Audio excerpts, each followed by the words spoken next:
house and did stuff elsewhere. I already kind of specified this in the last stream, kind of what I've been up to. But I'm here. I want to try to start focusing on real, doing video games and talking about stuff that I enjoy. Get away from all the negative of the world. The general rule of thumb on this channel will be no drama. I don't want drama. I don't want to hear about nothing negative, unless it has to pertain to a discussion relating to movies, games, TV shows, some kind of pop culture in some way. If it's not related to that kind of stuff, then I just don't think it needs to be here, If you guys treat me right, I will treat you right. Respect should be an all-around kind of thing. And on this stream, I kind of want to talk about, stuff that I like. Because, I'll be wanting to do a lot of it here. Might as well introduce myself, let you guys get to know me. This is a get-to-know-me kind of stream. I will note that I will be muting my streams to avoid certain overbearing, loud background audio. So if I mute my stream or something and you don't hear me for minutes at a time, that is why. I'm really sorry when those things happen. It's just sometimes you don't have to fight all the audio, I will also note that the wind has been having this lovely habit of just messing with me. So if my mic also sounds terrible on occasion, I am sorry. I don't apologize very much, but wherever I can, I try to make things right. So, where to begin? So, I was talking about Spider-Man 2 on my last stream, and, well, real life kind of got in the way, I guess the best way to put it. And I like the Spider-Man franchise as a game franchise. I just, where do I even start this conversation? It threw me off so much last time, but if you watched my last stream, and there's a whole video, I did put it. So another FYI, because I took some notes on this because apparently it's a thing now. Where is it? Hold on. So when I started streaming here on my phone streaming is different than my other stuff. Hey, Dara Biggsby, how you doing? And then Lear. Hello, Nelson. How you doing? How am I? I'm doing okay. Just kind of chilling, deciding to do some content on YouTube. Hope you guys are all well. I haven't streamed on a phone like this in a while. It's out of my other channel. My other channel's drama. You guys don't want that. Don't go over there. I'm kind of abandoning it myself. Let's put it that way. So I haven't really had a fresh start, so to speak. So I came here on this one. This is my new main, just so y'all know. And when I did the phone stream, it said that there's a cap that you get. It grows as the history grows, but it also archives my videos to private by default. So if I do a stream, it disappears. That's where it went. Hello, I'm new. My name is Marissa. I'm 11 years old. I'm a female. That's what's up. Welcome to the stream. Let's see. I do YouTube. I'm a small creator. That's cool. That's cool. Everybody give Dara some subs. She's new. She needs some growth. There you go. Let's see. But yeah, apparently my videos might go private when I do them. So if that happens and you don't see the stream, there's two reasons I private videos, guys. It's if I say something that might be YouTube not friendly, like I might have. When you try to be yourself, sometimes you say things that are not fit the general rhetoric of headlines. YouTube has issues with censorship, I've noticed. It's not terrible, but it can be intrusive. And is that the trash truck yet again? I'm not even going to bother. It's whatever. Are you the little Aru? I don't know what that means. Let's see. Are you having a great day? I'm having a good one. Jesus loves you. That's cool. That's cool. That's what's up. He's a cool dude from what I hear. But anyway, so what was I saying?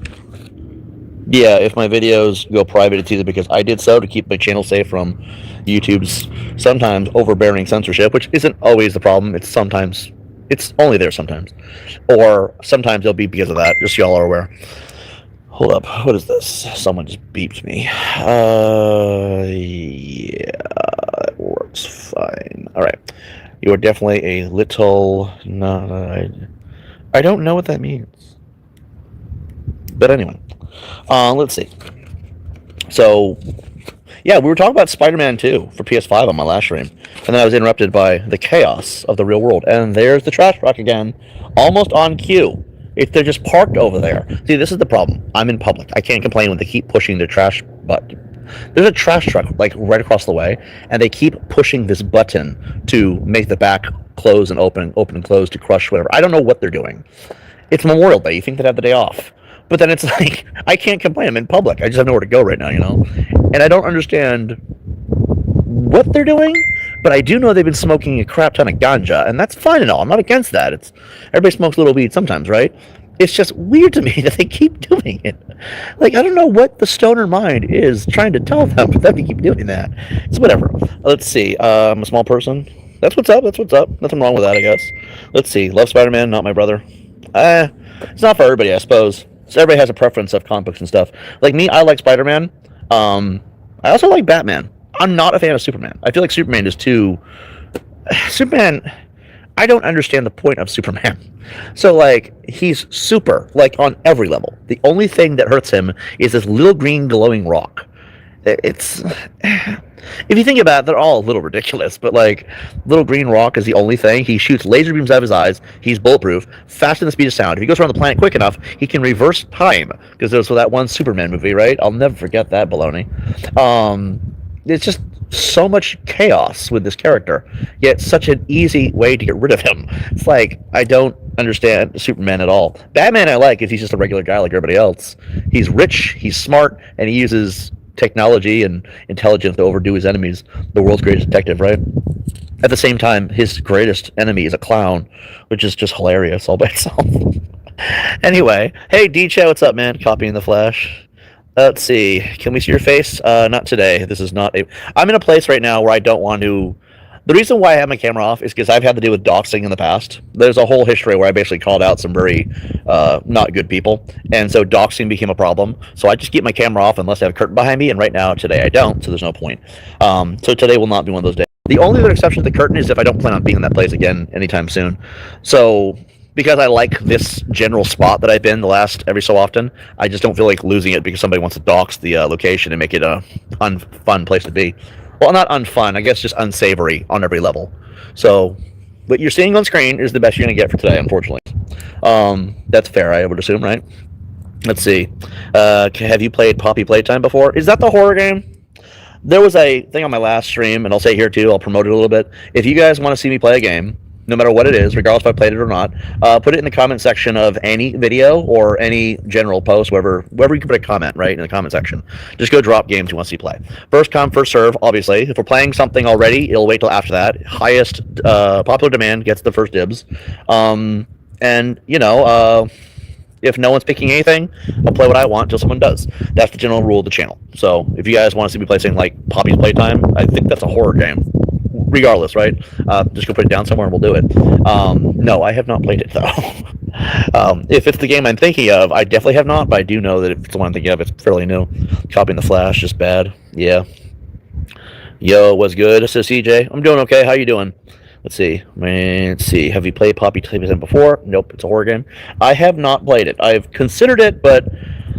currently, I'm in between houses. I don't want to go into graphic detail, but I had a landlord who was not a good person, and he decided instead of providing what he was supposed to provide legally, he decided to just eat me out. So I've kind of been in between housing right now. That should not be for much longer, and I have been staying with a friend who has been absolutely amazing, but as a result, my attention towards playthroughs has been a little bit limited as of late, the last month and a half, I want to say. My goal is within the next 2 to 3 weeks to get back on board that full time. So, like I said, if you guys want me to play something, let me know. I do have uploads coming regardless, because I've been just stockpiling this, I guess is the way to put it. We're starting with Candy Crush, I've noticed, but it's an easy thing to screen record, you know, and it's a fun game. I don't think we're going to get to level 2,000 or nothing like that, but, you know, that's where we're kind of starting. But we are going to do streaming on here for that stuff, so I'm primarily a streamer. My favorite YouTuber is Cookies Will. I don't know who that is, but I'll have to check it out. Let's see. Cookies Will, you say? Let's see what this person's all about. Cookies Will. It's an interesting name. Anyway, so, oh my god. Trash truck guys being nuts right now. Let's see. Also, I am a boy. I'm 10. I don't really... Look, guys, I'm going to be real with you. I don't need to know ages and genders and all that. You guys are just viewers. Be chill. Don't tell me all your personal business. We'll be fine. That's really the best I can ask of anybody. You have 5 subs. That's cool, man. That's cool. Can't go wrong with that. So as long as everybody is understanding of this, I don't want... Look, because I realize this is happening more times in the stream than I've ever seen before. I've dealt with baity people in the past. And I'm going to be 100% front. I don't want to get to know anybody, okay? You guys can enjoy the streams, enjoy the videos, enjoy the gameplay, enjoy the content, and that's, you know, that's kind of what this channel is. I don't want to get to know anybody, okay? I don't plan on making friends here or anything like that. I'm not trying to be mean. I just figure if you guys understand the boundary, then we'll all get along fine, okay? If you guys understand that, we're good. That means I don't want to know your real names. Do not tell me. Do not tell me your real names. I don't want to know, okay? Do not tell me your ages. Do not tell me your genders. Do not tell me where you're coming from or where you're at. I don't want to know, okay? Because that's inappropriate, all right? and I'm noticing that there's some of that going on. Don't tell me. Don't tell anyone here. Save it for yourself. Keep that to yourself. That's just my rule, okay? And if people don't listen, and I don't want to be this guy, we will start banning, okay? You guys are all getting your first warning. You're all fine. I'm not saying this one. I'm not going to repeat myself ever again, but just so we're all clear. You guys are all fine. It's cool. I get it. I understand that it's YouTube. People are going to come in here of a certain variety, and as long as we're all being appropriate, I don't mind, okay? I'm just not looking to be responsible for anything that happens. I really don't want to deal with it. There's a lot of weirdos on the internet. Avoid that. You know what I mean? So, anyway, let's talk about video games. DChat says it's a rule. Let's just keep it to a general rule of thumb that we want to keep having no drama here. So we'll say there's not nice people or there's bad people, and we don't want to deal with them. So anyway, plus I do mean it. I'm here to entertain you guys, but that's about the gist of it, right? As long as you guys understand, we'll all get along fine. That's the rule. I'm gonna start PG and find my content so YouTube starts promoting me more. Let's see. Can I get a shout out? Preferably we don't do that here, unfortunately. But anyway. Let's see here. Spider-Man. Yeah, I was talking about Spider-Man 2 on my last stream. I like Spider-Man 2 for the PS5. What was the general topic, D-Chat? The game was good. It had flaws. I'm going to do a review for this game at some point. I'm trying to find my notes here. So, just so you're all aware, some of this might be insane subject matter. So, I don't know how many of you have ever actually watched or read. If you've ever read the Spider-Man comics or watched any of the previous subject matter with Venom, I noticed that there was no Eddie Brock anywhere in Spider-Man 2. That was weird to me. I didn't like that. There was also Venom in the story, which made it even weirder. They had some weird decisions regarding the Black Cat character. The rest of the game wasn't so bad, though. Like, I honestly don't understand. I don't really understand why the critics who reviewed this online made it sound like it was so much worse than it was. Let's see. Spider-Man 2 had mixed messages because just about every character in it, including the playable characters, all end up having to fight each other at some point. Yeah, I remember when Peter Parker had to smack around Harry Osborn. He smacked around Mary Jane. Then he had every fight with every other character. The only one not getting smacked around was J. Jonah Jameson. And even he wasn't doing so well. So, like, it was a really wild game. I'm hoping they do a Spider-Man 3. I really, really do. Actually, that would be a good place to start for our streams, if we're being completely honest. Just play all the Spider-Man games I haven't actually done yet. Because I know there's all the Spider-Man games on PS2. There's all the ones on PS3 and PS4. It's weird to me that they delisted those games. There was Amazing Spider-Man. The Andrew Garfield movies were coming out, and they did those games for that franchise. And they had those on PS4. But for whatever reason of absolute psychopathy, they decided to delist them. So if you go back, you will not find Deadpool on PS4 anymore. You won't find it on Xbox One either. You also will not find The Amazing Spider-Man. There's a bunch of games that they did this to, primarily the Marvel franchises. I have hiccups and acid reflux, guys. Bear with me. I'm not dying. It's just hitting me right now. I don't understand why they removed them. And that to me is odd. I do not understand what that is. Thinking to myself, did I mention the little thing I wanted to do? So I had on my other channel, and I'm not really continuing. I can't speak English today. So I had this idea, right? I don't have a PS5 4321. Well, it's actually kind of funny. So I've been telling myself that I want to do giveaways, because that's what the older YouTubers did, and also I know that it kind of gets the whole community going. I've always understood that right now I live in the US, right? And in the US there's a issue with the economy where things are a lot less affordable. But I know that when you're monetized on YouTube and you're gaining a lot of growth in your subs, then, you tend to have an easier income coming in. Finding a job is really hard right now. Not that I really want to keep looking for that, but anyway. So here is my little way of trying to give back to the community. I want growth. Some people want free things. And so on my other channel, I had this idea, but I think I'm going to save it for this channel instead. subscribers. The more people we have subscribing and the more people we have as active community members, I'm willing to give back a little bit. So at 1,000 subs and 4,000 hours watch time, we would be monetized, right? Now, that being said, let's get us to 1.5 thousand subs. That's a good starting point, right? I'll do a giveaway. I know, it's 1,000.5 or 1,500, right? That's not a lot in all retrospect. And then our first giveaway will be, I don't know, $50 game card of your console of choice. I think we could do that. The way these things would work, and I'm going to do a community post or something. I figure that's fair, right? We have a little written testimony of how it's going to work. The general rule of thumb is we take from the most active people who comment on every video, people who are there often. We take the 50 most active, and from those people, we will, what's the word I'm looking for here? We will pick one out of a hat, I guess. I mean, that's metaphorically how we do it. And then that person will get the little prize, you know? It's always going to be 50. I don't think we need to go like, oh, there's 1 million subscribers now. Let's pick from the top 10,000. That's too much. That's too much work. YouTube, the YouTube analytics will tell me who's the most active as far as 50. Anything beyond that feels obsessive. So be active, comment on every video, be a part of the community, and once we have a certain number of subs, we'll have a certain number of revenue. And if we don't have the revenue, we'll have the prize money anyway, and we'll just start doing giveaways. It starts at 1,500. That's my starting point when we'll start doing it. So when we get 1,500 subscribers, all right, time to pick a name out of a hat, and that's what we'll do. We'll let you know that you're that time period's winner. You will be told, hey, what's your Cash App or your PayPal or your I don't know. I'm sure there's a way to do that from the YouTube's analytics side of things, and then we go about that way because I think it's easier to just send the money, right? If you guys want a game card thing, that might be a little bit intrusive because at the end of the day, it's like, I don't want to know you guys' emails either. I don't want phone numbers. I don't want locations. I do not want mailing addresses. All that stuff is unnecessary. And let's just say this. In order to apply, your parents must be okay with it if you're under 18. And if you're an adult, you know what to do.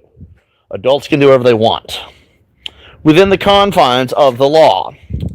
That means I'm not giving money to children. There will be none of that. Your parents can have it if you somehow in that boat are somehow winning.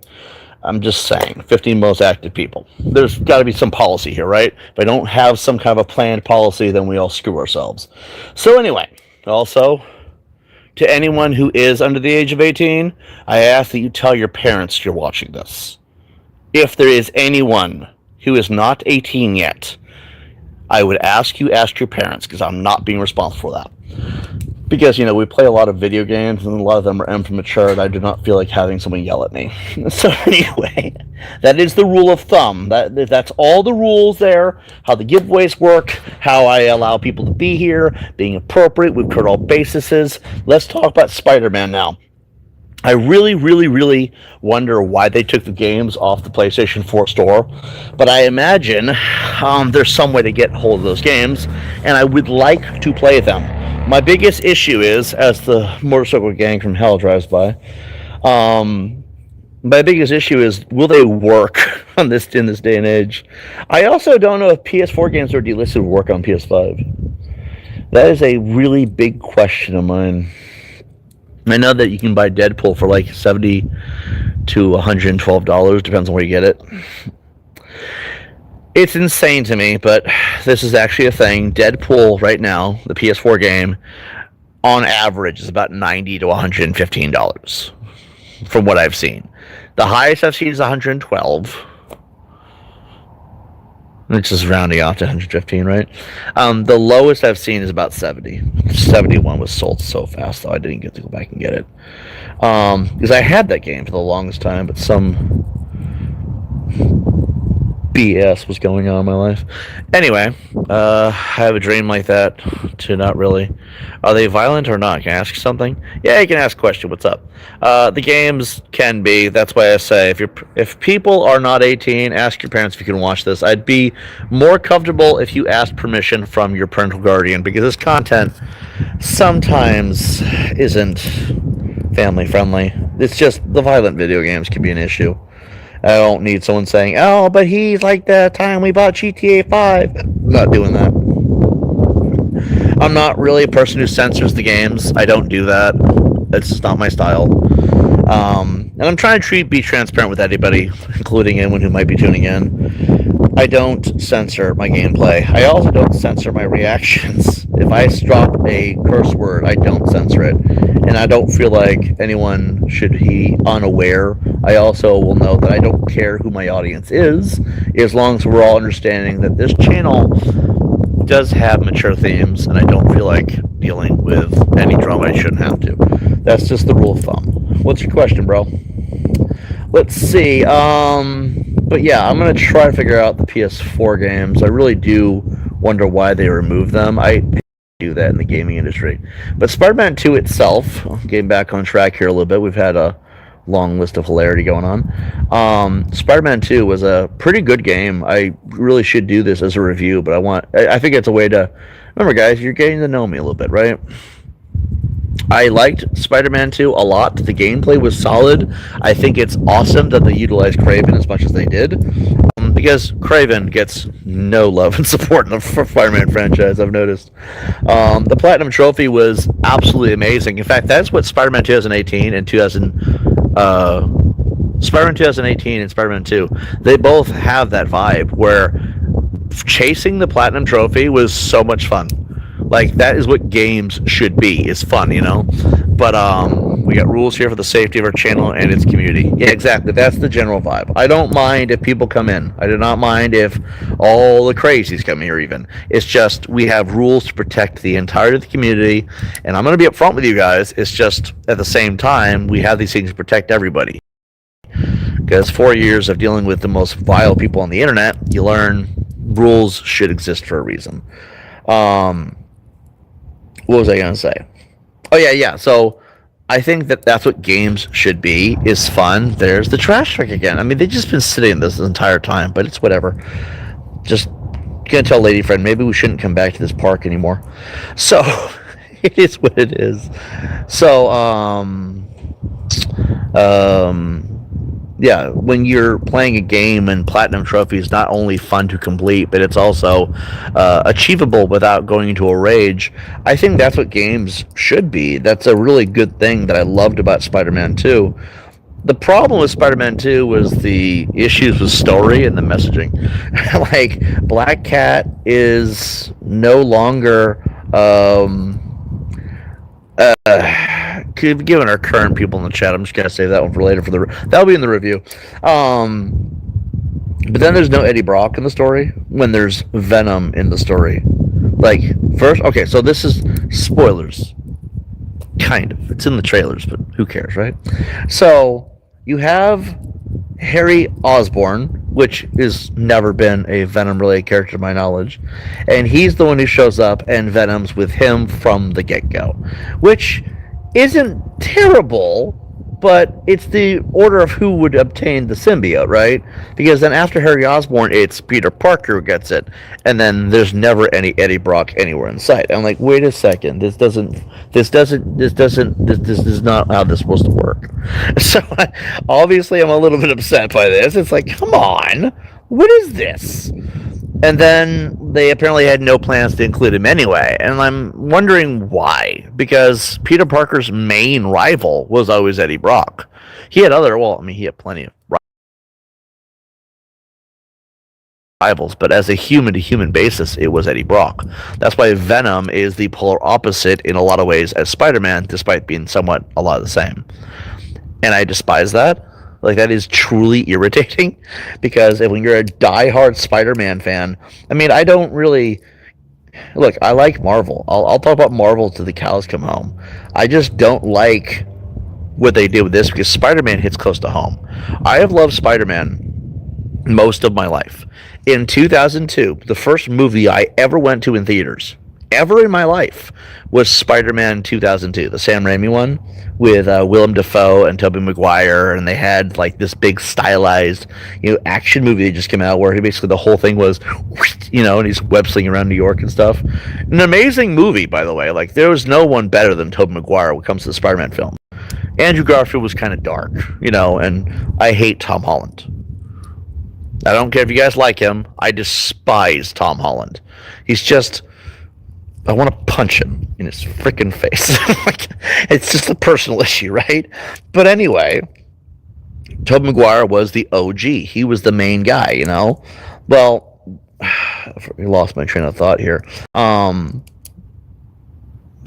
is, Spider-Man has been really important to me most of my life, and I take it very seriously as far as, respecting the franchise to some extent. That's why I hate Tom Holland, Tobey Maguire's the OG, and you can't get any better than the 90s cartoon. Spider-Man, I take seriously, On the sense that I love the franchise enough to not, want to see them screw with the actual canon and subject matter.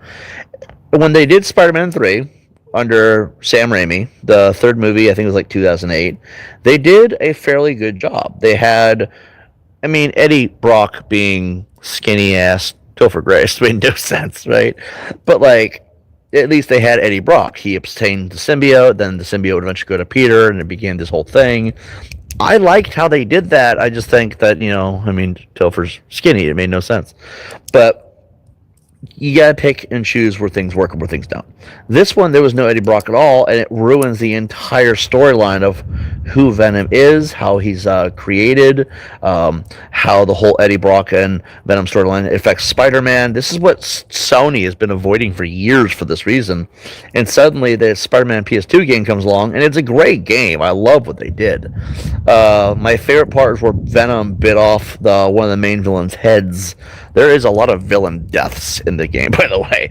But the no Eddie Brock thing just makes it feel like, why? What are you doing? And it's like, so is Eddie Brock just never going to be a thing? Is Peter never going to have that rival character now? What are you going to do? And I hope that they do a third game, and maybe in some way they try to fix this. But I don't see them fixing it. I think they're just going to move on to the next story. It's because you can't milk Venom forever, right? That was my biggest issue with this game, is that one missing character. They could have done anything to make that right in the game. They did not. The rest of it was actually pretty good, though. They had good web slinging mechanics. The combat was fun. Combos were fun. Collectibles. I think this is why I like Insomniac. They do collectibles right, I've noticed. And they also have a little cool checklist. And every sector of the city, you had a collectible checklist. And I love that, too. My favorite part was the bases, the main bases. The stealth mechanics were the best in any game that I played in a while. Ghost Recon's great, don't get me wrong, but as far as action, Marvel, superhero, superpower, whatever kind of games, this is the best stealth I've seen in a while. Especially when you could just web sling people and all that, so you could do entire things in stealth across the entire game. It was perfect on every level. In fact, you could play the entire game in stealth, which is crazy, because that's Hitman level. What is going on here, Oh, by the way, another game I love is Hitman, but we'll get to that in a minute, I'm sure. I don't know why they could not include Eddie Brock, but the rest of the game was pretty doable. There was some representation stuff as far as politics, gender ideology, all that. I don't care about representation. It's not a big deal to me. If someone's gay, black, etc., it's fine. I just don't really agree with making a character something that they're not. They did do that in this game a couple of times. Miles Morales was a great character, and overall, this is kind of my general idea of what a review should look like on my channel, But yeah, Miles Morales, I go play that later at some point. I don't know when. I have no plans that are set in stone at the moment. But I'm glad I waited on Miles Morales till after Spider-Man 2, though, because when you play Spider-Man 2018, it's just Peter Parker and the introduction to Miles. In Spider-Man 2, you're playing as both of them, and you get to know him for the most part. Miles Morales is just him, to my knowledge, right? If I had played Miles Morales first, I would have been like, oh, what if he sucks? Game would have been in paranoia. But after playing Spider-Man 2, his character was actually pretty interesting. Well, not interesting, but like he wasn't horrible, is what I'm trying to say. And I liked it. Let's see. I've watched all Spider-Man movies. That's what's up. Those movies are good. Like, I don't think they've done a bad. I don't like Tom Holland because I have personal beef with the actual guy. I don't know him or anything. I don't like his personality. I also don't like how he's just. Spider-Man being 16 years old is weird to me when he's always been a college student since the 90s cartoon. Just why? It makes it feel weird on a number of levels. Also, they did Mary Jane terribly in the new movies, but outside that, I don't think they've ever really made a bad Spider-Man movie, though. Like, you have the Tobey Maguire movies were pretty damn good. Like, you had Spider-Man in his entirety going through life struggles and all that, while at the same time juggling Peter Parker, losing his uncle, losing a friend in Doc Ock, the whole nine yards, right? Even Venom was done with fairly good taste. Then you have the Andrew Garfield movies, which were... There was a rumored Spider-Man movie, like a Spider-Man 4, that was supposed to come first, and I guess, Tobey Maguire wanted too much money. That was the general what I heard. So they jumped to Andrew Garfield. Dark. It was like, are you sure you're not from the DC universe? All dark, right? And I liked Andrew Garfield's character. I do like the personality type for the most part. It also feels more realistic on a number of fronts. But then we're expecting this third movie, and they never did it. Harry Osborn in those movies was probably the best one, too, by the way, if being honest. I just liked the vibe. Then they didn't want to finish it. The rumor is that Andrew Garfield... Originally, this was the rumor, right? That he did not show up to the presentation or the pitch meeting for this movie, and then they just said F this guy, basically, right? But then it turns out Kevin Feige intervened, is what it was, like way back then, which makes sense because the time frame that would have made actually all the sense in the world. Then there was the Tom Holland movies. Now, like I said before, I despise Tom Holland. I'm not going to explain it if I don't have to, and I really don't think I should have to. But I do like the movies. Like, as we got Vulture for the first time, and that was absolutely awesome. And it's okay, it's your opinion, not mine. I love Tom. That's fine. You guys, like I said, you guys respect me, I'll respect you. We're allowed to have difference of opinion, and I totally get that. I loved Vulture in that first movie. I think Michael Keaton being the Vulture is like almost an homage to Batman. There's a bird in midair, not moving at all, but you can hear it doing its thing, which is insane. A little test from the universe. Do you want to sure you don't want to turn on camera? No. So anyway, Vulture was amazing. And I love the character that they did. I like how Michael Keaton did it. I like that they finally gave us some form of a Scorpion. I hear he's going to be in the new one, by the way.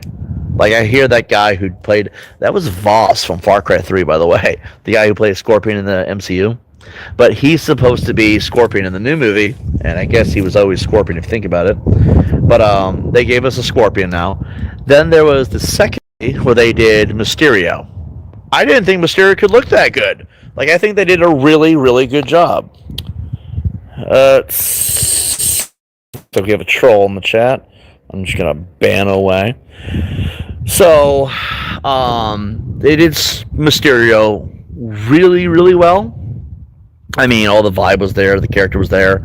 I do think it's interesting how they used the Avengers movie to kind of just catalyst the entire thing. So that was kind of awesome, right? And then, what was that third movie? Who was in the third movie? Oh yeah, the third movie was the multiverse. They brought back all the characters they hadn't actually finished, which I thought was kind of cool. Which, you know, how could go wrong on that, right? At the same time, like, I'm trying to have a thought here on how I explain this. At the same time, the third movie felt kind of weird to me, just a little bit, mainly because I don't know. It's like, I don't know. It's kind of explained. I figure. Hold on, I'm writing something down. It was a good movie. That's the point, right? And I think it opens up the doors for a lot of things. It was just the weird thing about it is how they ended it. and there was some things in the middle of it that were just kind of off to me. Like, the whole movie was good. Interacting Spider-Man across the multiverse, all that was kind of awesome. The issue I have was... Let's see. Alright, we got another trend here. Let's see. Who plays Max in Stranger Things plays the new Spider-Man movie? I heard about that too. I don't know what part she's playing. I'm hearing it's like a Jean Grey kind of thing. It would make sense. They're trying to force in the X-Men thing now. Although, from what I understand, and I'm not 100%, because I don't actually know. Like, I only know what's rumored online, right? The X-Men are going to be in Doomsday. We know that to be true. From what I understand, Spider-Man's supposed to come before Doomsday, which I think is kind of cool. Let's see. This is why usually we'd have moderators. So anyway, and when I say no drama, guys, I mean no drama. You have a whole nother channel for that. Go over there and do that if you want to. Feeling starved, there's nothing I can do. So anyway, yeah, Doomsday is supposed to come out after Spider-Man Brand New Day. So I don't know if it's entirely the case that she would be playing as Jean Grey, but there's like that rumor, you know. You're back. You missed like 9 of those guys. Anyway, so I got them. It's fine. So my thought process is maybe they introduce the X-Men a little bit in Brand New Day. But if they do, then that means that Spider-Man is not really focused on... Well, it's a multiversal storyline kind of thing even still, right? Maybe. I mean, I guess maybe. Like, you gotta think of it like with Thor Ragnarok, right? It's what led up to that final couple of movies that were under Endgame.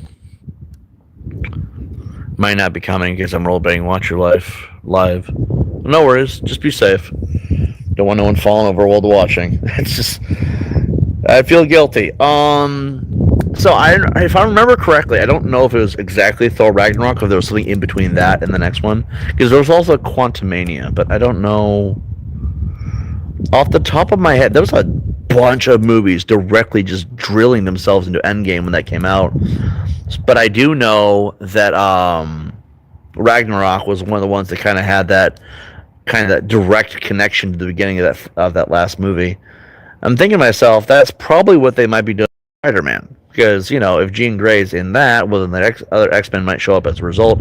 But then again, I mean, that's the other thing, too. Isn't What's-Her-Face in the original X-Men movies, Jean Grey, going to be there in some capacity? Like, I could have swore I saw her name.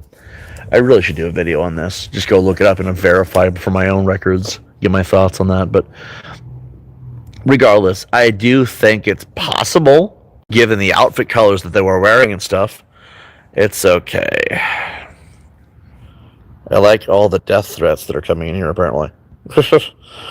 Anyway, very appropriate, I suppose. Doom says come out at, like, 2027. Oh, yeah? I don't know. I don't really stay up to date on Doom. Doomsday, you mean? You know, sound like... Jesus Christ, man. You would think that people would be more appropriate given the nature of the chat. Lots of perverts in here. Anyway, are you really surprised? It's YouTube. It's become a degenerate cesspool as it is. We'll just keep banning. So, yeah, Doomsday is supposed to come out, I want to say next year, probably in the middle of the year. And Spider-Man is supposed to come out, Brand New Day is supposed to come out sometime... I want to say middle of this year, but it might be next year or late this year. I'm not entirely sure. Okay. That's irritating.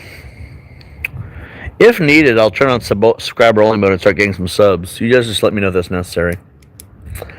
Wait, can I do that from here? Hold up. Let's actually do that. Because apparently we have a lot of trolls in here, it looks like, trying to ruin the vibe. We also have a lot of people being extremely inappropriate, like on a number of extremely gross levels. But how about we fix this? I think we can go to subscriber only mode, and we'll say 1 minute. And that way, if they want to be gross, disgusting degenerates in a place where people are trying to enjoy video games and movies and stuff, then they can at least add to our growth. All right, welcome to the community, guys. I know we're banning a bunch of people at the same time. But it's okay, now they got a sub if they want to ruin the vibe. Sorry, everybody, for their inappropriateness. I don't understand why people have to be disgusting and horrible and rude. It also just might be the same idiot, if we're being completely honest. And remember, if you're an idiot on my channel, we throw you out like the idiot that you are. That's the rule. If you act stupid here, we throw you out. This is not a channel for drama. I will not put up with it. There's a no-nonsense policy. You want to be an idiot, you have an entire other channel of mine you can go to. I can't promise you'll get content there anymore after today, but, you know. Because, like I said, I'm kind of just done entertaining stupid people. You know. The short version of it, guys, is that a lot of people... What in the hell was that? That was a big shadow. A lot of people on the internet will seek attention the wrong way, and sometimes there comes a point after years of dealing with toxicity that you have to decide whether it's time to walk away or not. I decided, you know, that's where I'm at. Subscribed. Oh, there you go. Welcome to the channel, officially. So, but yeah, so I understand that Brand New Day is supposed to have Sadie Sink is her name. And she was pretty good in Stranger Things. And I know that she's supposed to have some character, and that's rumored to be Jean Grey. I know that Tom Holland's going to be in it. I also know that Zendaya is supposed to be in it. I'm not a big fan of her, personally. I think she's just... I don't know what it is. She's fine. She's a good actress. She's just not someone I really care too much about. The other guy, what's his name? The guy who plays as Peter's best buddy. Is it Ned? I'm thinking Ned. Anyway, he's supposed to be in it, to my knowledge. It wouldn't be the same if he wasn't, though, right? I don't know what role he would play by any means at all. It's weird trying to figure that one out. I mean, he'll be the best buddy, apparently, but there's also rumors he'd be a villain. And if the villain is there, it's like, well, he can't be the Hobgoblin, right? That doesn't feel right. Why does all of Peter Parker's friends become goblins? I don't get that. So, you know, there's that. Who else is supposed to be in it? I heard Vulture's supposed to be in it. Scorpion is like one of the guaranteed villains, supposedly. And then there was a bunch of stuff. Just fell. You okay, man? Let's see. Scorpion's supposed to be in it. Like, that's a for sure kind of thing at this point. But there was a rumor that Venom was supposed to be in it. I don't know if that's true, though, because the internet be lying so much. Like, when it comes to GTA 6 and Spider-Man and anything regarding the Marvel movies, you have a lot of people click farming lies for clout. It's like, I don't know what the truth is anymore. So, I have no idea. I have no idea how true it is anymore. But if Venom is in it, I don't know what they would do. They haven't already done. Like, okay, if Venom is in it, there's got to be an Eddie Brock, right? I really hope that Venom's not in it. Because I don't know if they have enough time to introduce Eddie Brock. I really don't. Maybe. Wasn't Rhino in one of the movies? I feel like Paul Giamatti was Rhino in the Andrew Garfield movies for like a millisecond. But maybe I'm wrong, because I don't really remember. It's been such a long time. I think he was. I finally did see Craven. That is right. Oh yeah? To which part? Venom or the other thing? I saw the Craven movie, the standalone. This movie's just so stupid. It's a good movie, don't get me wrong. I've had my thoughts on it. But it was also a weird movie. Because they keep trying to... Sony's biggest problem with the Spider-Man franchise is they keep trying to turn villains into anti-heroes who are vigilantes trying to do justice. Jacob? Oh, okay. I don't know. I'm having a brain fart here for some reason. I'm thinking you might mean the Ned guy. But anyway, yeah, when they did the Craven the Hunter standalone movie, they wanted to make him do a vigilante hero who kills bad guys. And then the villain of that movie was Rhino, which really I don't think was a bad thing. It's just weird they keep trying to turn villains into heroes. And that's Sony's problem, is they can't just use the heroes at all. So it's like, why even bother at that point? because then it just upends the entirety of what these characters are. Because Kraven's a jerk, like on every level, and he's a bad person, right? So like, why are they trying to turn him into a good guy? Also, Aaron Taylor Johnson. I don't really think that character physically matches the appearance of Kraven at all.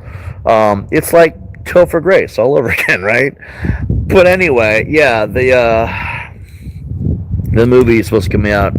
I want to say this year. I don't know off the top of my head. It's supposed to be, but I know Doomsday is next year. It's supposed to be a really, really big deal. It's gonna be cool. And I do want to go see it in theater too. From a character study perspective, it's kind of interesting, I guess. Which one? The Kraven thing? I mean, I don't even think that. Personally, I think that Kraven the Hunter is just cheesy and goofy on every level. Like, it wasn't stupid cheesy. It was just like, come on, what is this? You know? Like, again, I'm a diehard Spider-Man. I'm also a big fan of Lord of the Rings, but that's a whole different topic for a different day. I'm a big fan of Spider-Man, you know? And also, I want to note something here. While we're all on this exact same topic, you turn on sub-only mode, all those people left. That's how you get rid of the haters, guys. Turn on sub-only mode and help make them help you grow, and then ban them anyway. So anyway, I'm not going to get too deep into it, guys. I just deal with toxic people a certain way, and it works. That's the point. Take notes, guys. You can do it too. If you guys ever do want to do a YouTube channel, sometimes taking these notes helps. But yeah,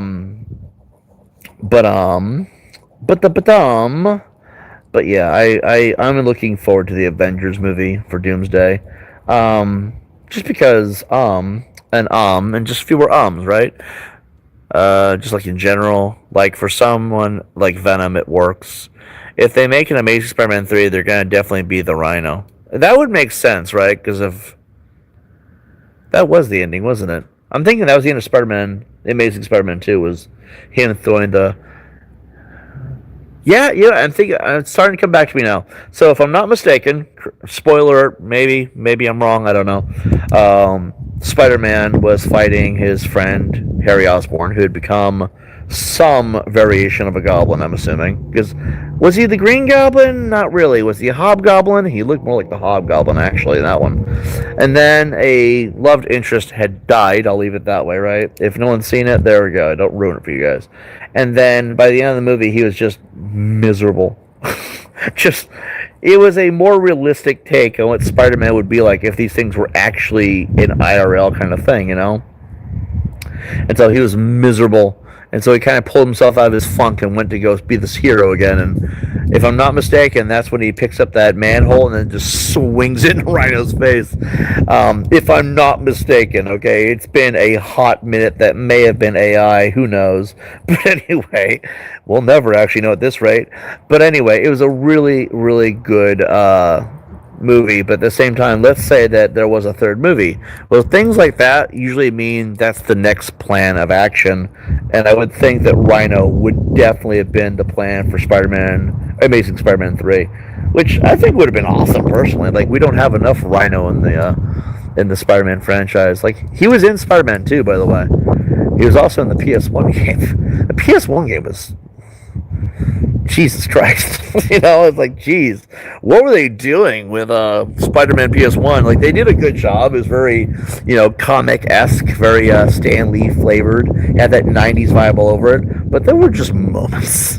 The Rhino boss fight was so horrible. The Mysterio boss fight was the worst. The Monster Aqu one was almost as bad as Mysterio.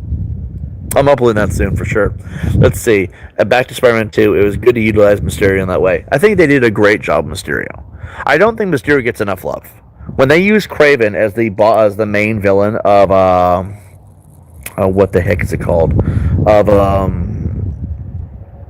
Oh, Jesus Christ. I can't speak today.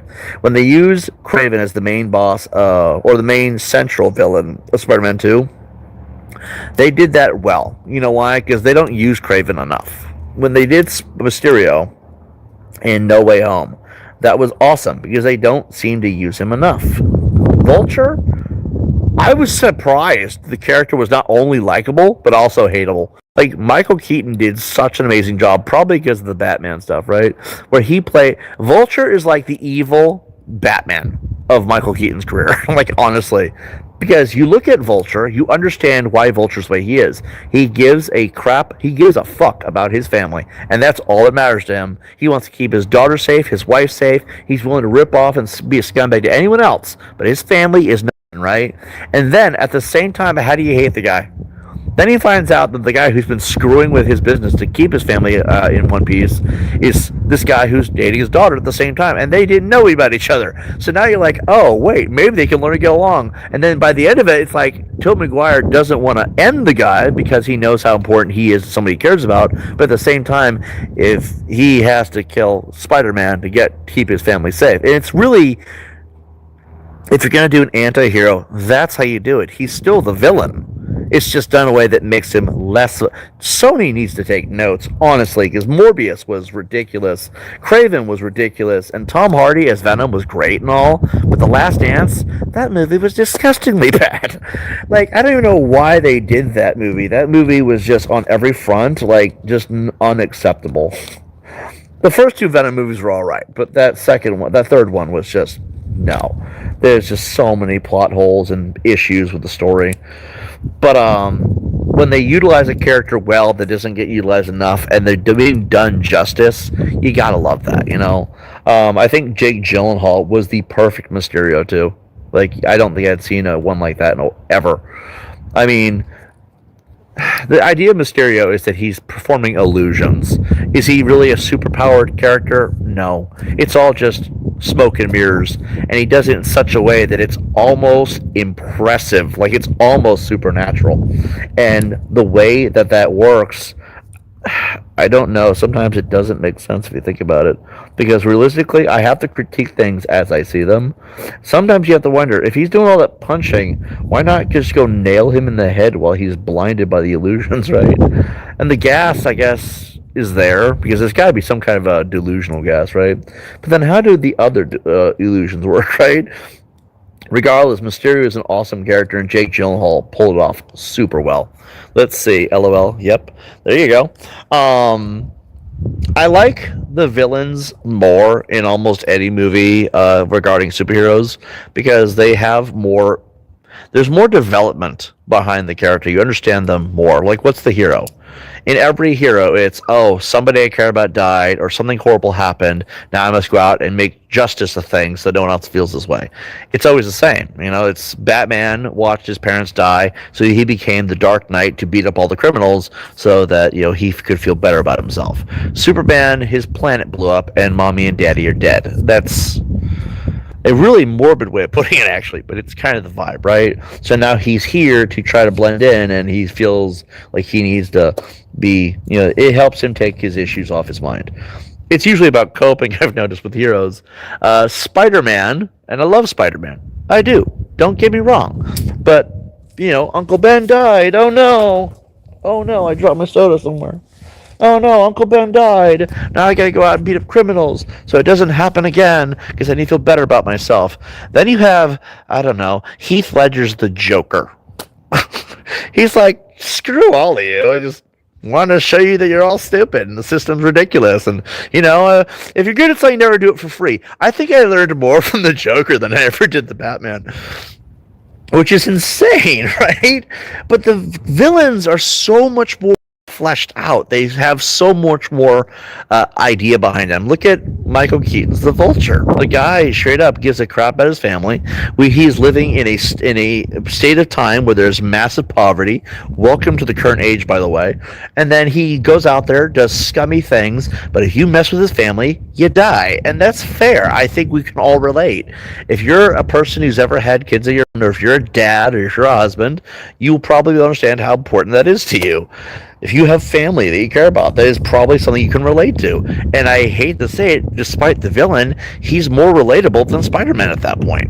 Then you have Mysterio. That guy is so insecure, but at the same time, he's got a point. Oh, here comes this guy, took all of our jobs, screwed everybody over, and now I'm tired of suffering. And I'm angry about it. Who doesn't get angry? Or how about, you know, Eddie Brock? another great example of a villain that's well fleshed out. He sees this guy that is taking his job. He took his girl. He made him feel like he was inferior. He got fired for it. This guy is pissed off.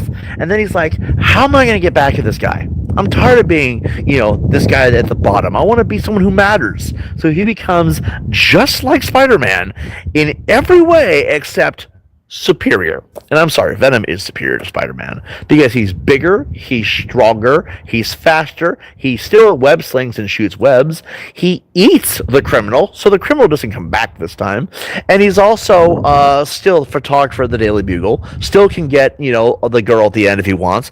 They actually created a whole storyline called Venom Lethal Protector, and that's where the Tom Hardy movies come from. So, like, in the end, really the villains are the better characters if you think about it.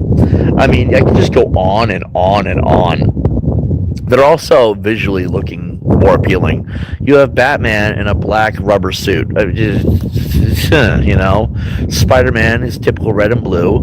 Then you have Killer Croc, who's a giant man crocodile in the Batman universe, which is insane because the Killer Croc is just the lizard from another franchise. I think Deadpool is one of those rare exceptions because he's technically an anti-hero, and anti-heroes are different. Let's see. Well, how he works is that he's getting psychologically adept and he knows how to get into your head. They fought Mysterio in Far From Home. Oh, yeah, I know. Mysterio, I'm referring to the fact that Mysterio is a well-designed character. I mean, I'm not saying Spider-Man isn't. I'm just, when you look at all the general movie, all the comic book superheroes, they're all generally the same idea. They are out there, they've lost someone or something, they fight crime, and usually when you look at what it is, they're doing it to make themselves feel better. Villains are way more complex. They have a lot more appeal to them. They're interesting in a lot of new, different ways, and almost every villain is something different. Just about every single one of them. Which is why I like villains. You have a lot of variety to the storyline, I mean, sure, we've all lost people in our lives. Here comes that trash truck again, dealing with that all day long. I think villains have a lot more intrigue as far as being brought to the table as characters. And that's kind of the idea of what I'm discussing here. Let's see, I heard of the Batman movie. I've just never watched the Batman movie. Are we talking about the one that with Robert Pattinson? That one was not bad. I watched, might as well talk about Batman, right? Because I only ever discussed this actually. I watched all the Batman movies. First of all, Ben Affleck has no career in Hollywood at this point. Ben Affleck doing Daredevil was one thing, maybe. I think he was an okay Daredevil. Charlie Cox was way better. But when he did Batman, it felt forced. Ben Affleck's Batman felt forced. Then you have Michael Keaton. He's always going to be the main guy as far as I'm concerned. There will be no other Batman as far as I know. Val Kilmer and George Clooney should never have had a career in that.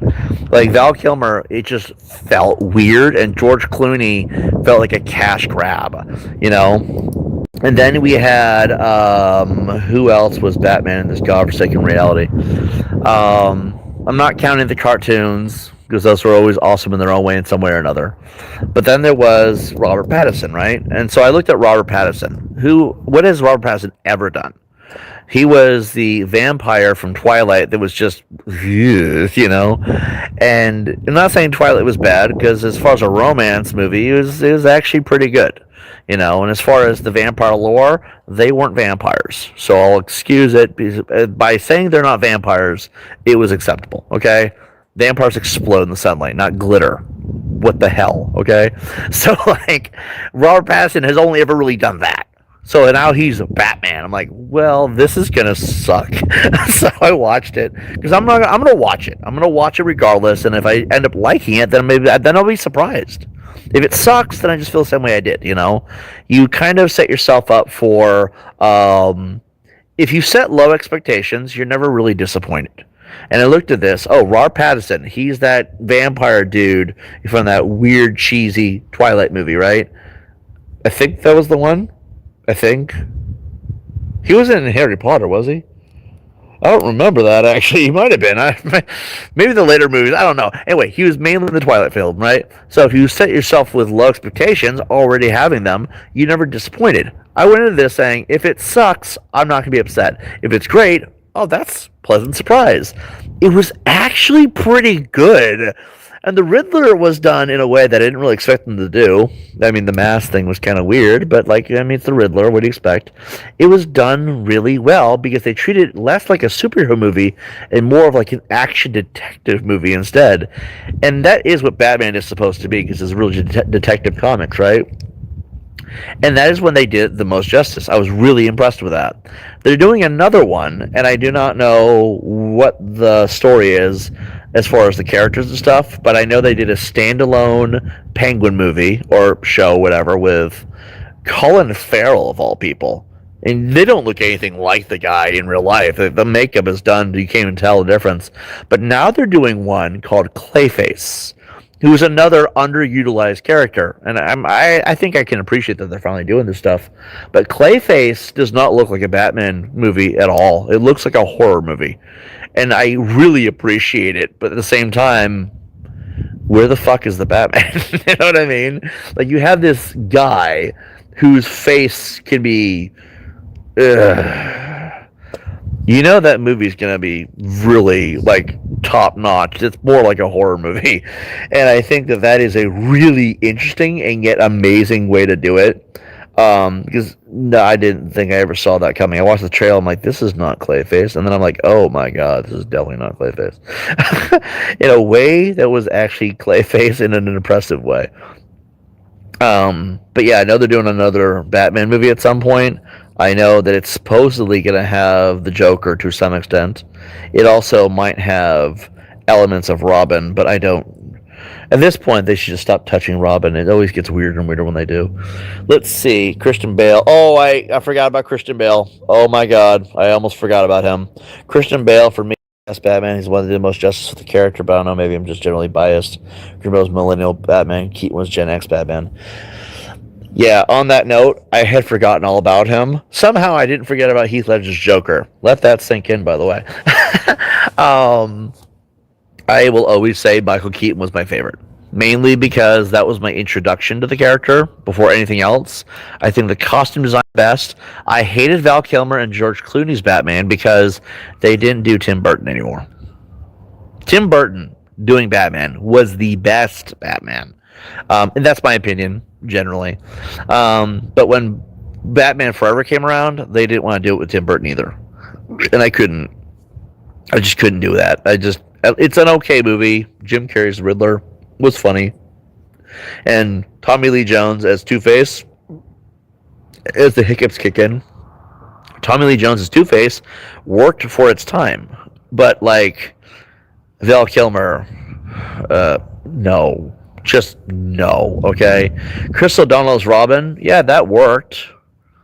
But it would have been better if Chris O'Donnell was opposite Michael Keaton, honestly. And take away Tim Burton took away that dark aesthetic. Apparently, the reason why they did this is because Batman Returns was just that dark. And they did it in theater, and they're like, okay, this is good, but it's not getting the vibe that we want. And it becomes less and less family-friendly when the Penguin's eating a cat in the movie. So it's like, I get that. Michael Keaton was the OG gangster. He's the one who takes the lead, and I think he's the best one. Christian Bale, if I'm thinking about it, Val Kilmer sucked, George Clooney sucked, Ben Affleck sucked. Robert Pattinson was good, but more as a detective movie. Yeah, Christian Bale would be number 2 easy. Like, hands down. I think there was a lot of issues with the Bruce Wayne in that movie, like as far as like his issues, like his own personal problems, right? Like he had dark personality. But like, I guess that's Batman, right? I think if you look at what it is, Michael Keaton was the best Batman as far as keeping it true to the comics in some way, as far as, you know, the personality over type, what the characters all supposed to be, and the era was the best way to do it. Christian Bale is the darkest version. He's like the Andrew Garfield of the Batman franchise. The Bratman. Because he's a brat, you know, he's like a spoiled rich kid, right? But anyway, no, Christian Bale was the best as far as being a darker character, presenting a whole new appeal and look. He might be the closest thing to Michael Keaton and Tim Burton, if we're being honest here, in its own sadistic way. And then you have Robert Pattinson, who I think should be in the top 3 because that's the closest thing to the original comics. Despite the actor being a Twilight guy, that will always take center attention for me. But like, it's not horrible, I guess. It's not like other things. But anyway, very astute observations. Well, I appreciate that, I guess. I'm not really sure. Let's see. Wait, Penguin was the Batman Penguin? I never saw the series, but it looked like it was about the mob more than anything. Well, in the show, or in the comics, whatever, the Gotham show even, Penguin was a mob character. So that's why. But yeah, the Penguin series was about Batman's Penguin. I highly doubt that they'd have a Penguin Man running around anywhere else. But yeah, that was what they were doing there. I never saw it myself though. I only know bits and pieces. I saw trailers and clips and stuff. I don't want to have to buy a subscription to watch that. If it's just see, the problem I have with subscription services is there's nothing that covers all. There just isn't. Amazon Prime has The Boys out, and well, that's about it actually, as far as what I like. Netflix had Stranger Things, but that ended. Yeah, that's actually about it. And Hulu has Family Guy and anything for Predator and Aliens right now.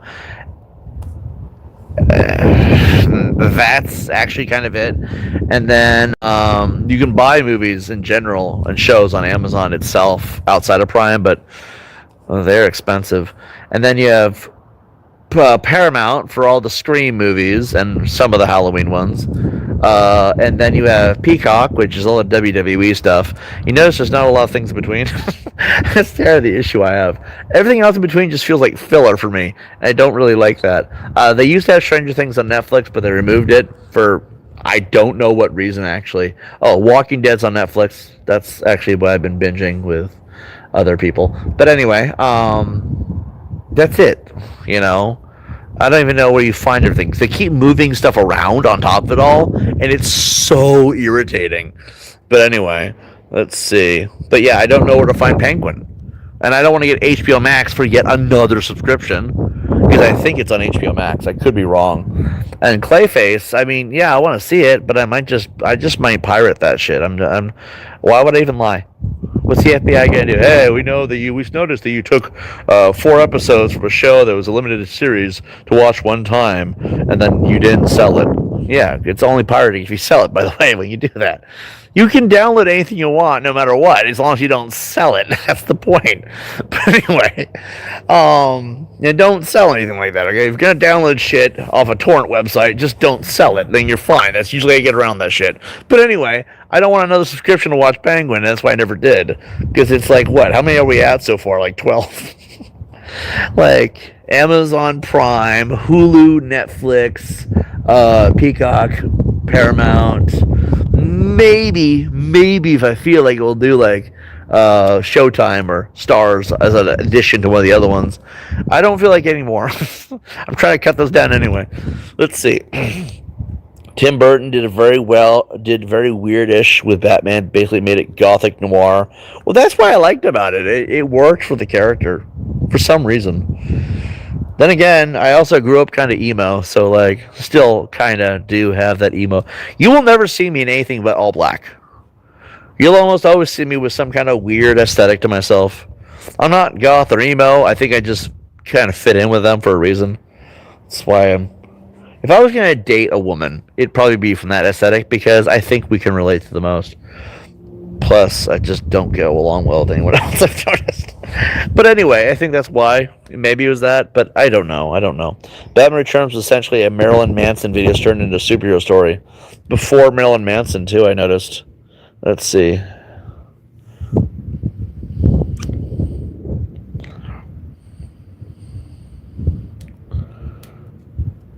There's a lot of assholes on YouTube, isn't there?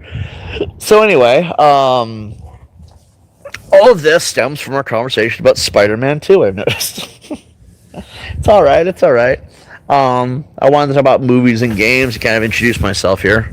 Hold on.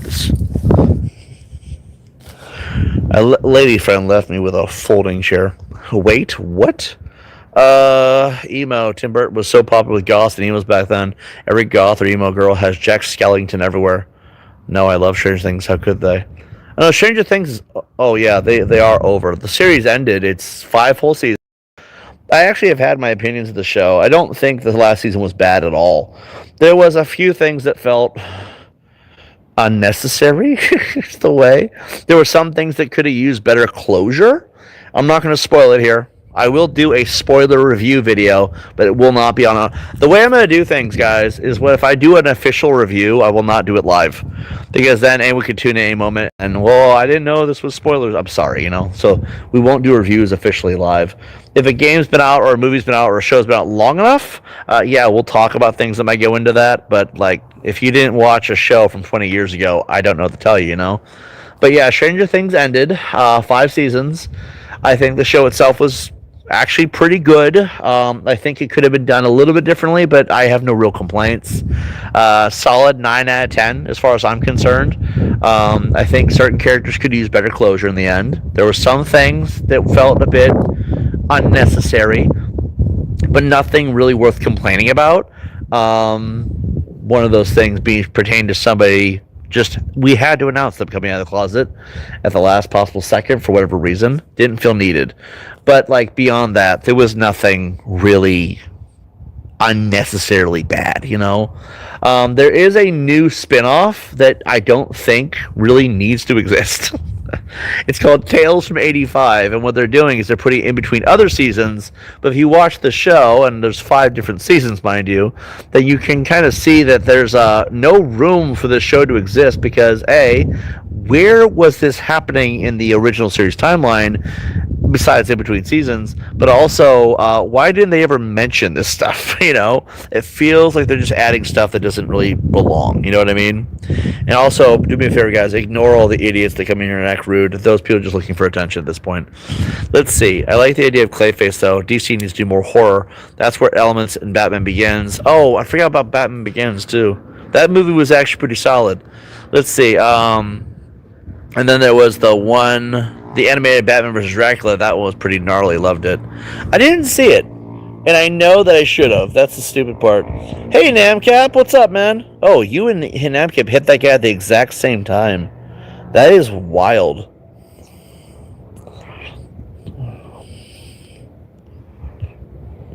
Huh. Yeah, just people being rude. No worries. Yeah, I think the horror stuff could actually work. Clayface, that's just the trailer. Now, if the show turns to be nothing like that, I mean, yeah, it'll be disappointing. Because that trailer hit a vibe. And, though DC Comics is not typically horror, if you're going to take something, like Killer Croc could be an incredible horror-themed movie. If they were to do that for the Killer Croc character, for example. I think the Joker one felt more like the Joker movies were... The one with Joaquin Phoenix, those ones were... I don't know how to describe it. I mean, I don't want to go into spoilers if I don't... Again, I'll do reviews for every movie ever if I can. Because this isn't just be games. It can be also all the movies. I'm just going to really go nuts with this, right? But Joaquin Phoenix's Joker was not bad. It felt more like a character study of, realistically, why would he be the way he is, you know? And I'm not against that because I liked Halloween 2007 for the same reasons with Michael Myers. The problem came in that next movie. Now, I did not watch the next movie, but I did have it spoiled for me on a number of fronts. I will also note here, guys, I have not watched the rest of The Boys. I know we're on the last season. Boys is over after this.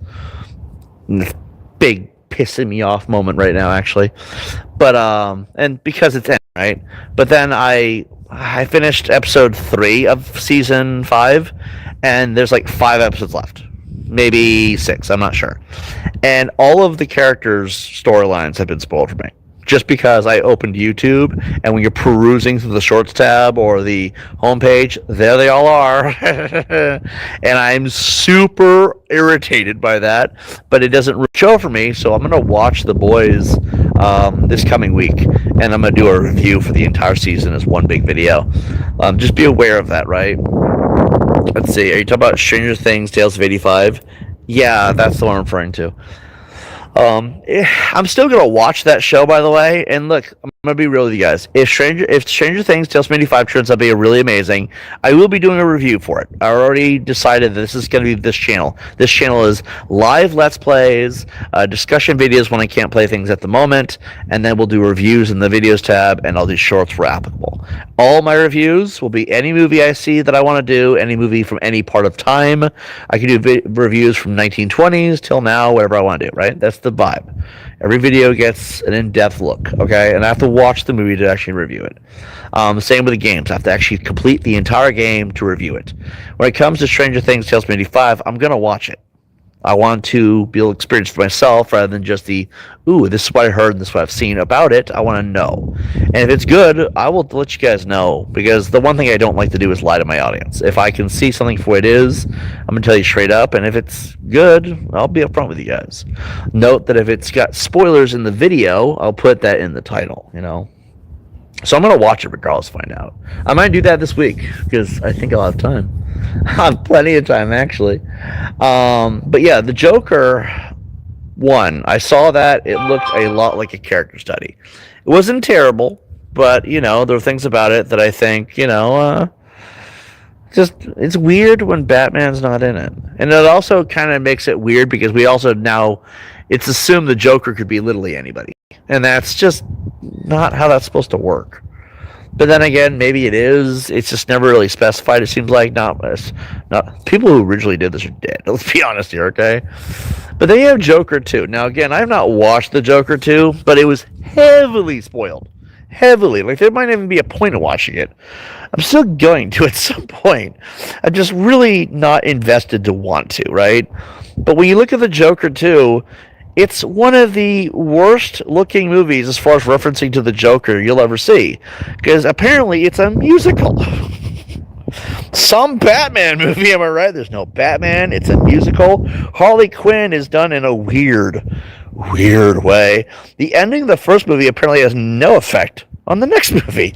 So all that clown prince of crime, not there. It's also more about theater than it is actual villains. Or villains' central, singular, solo stories, I guess.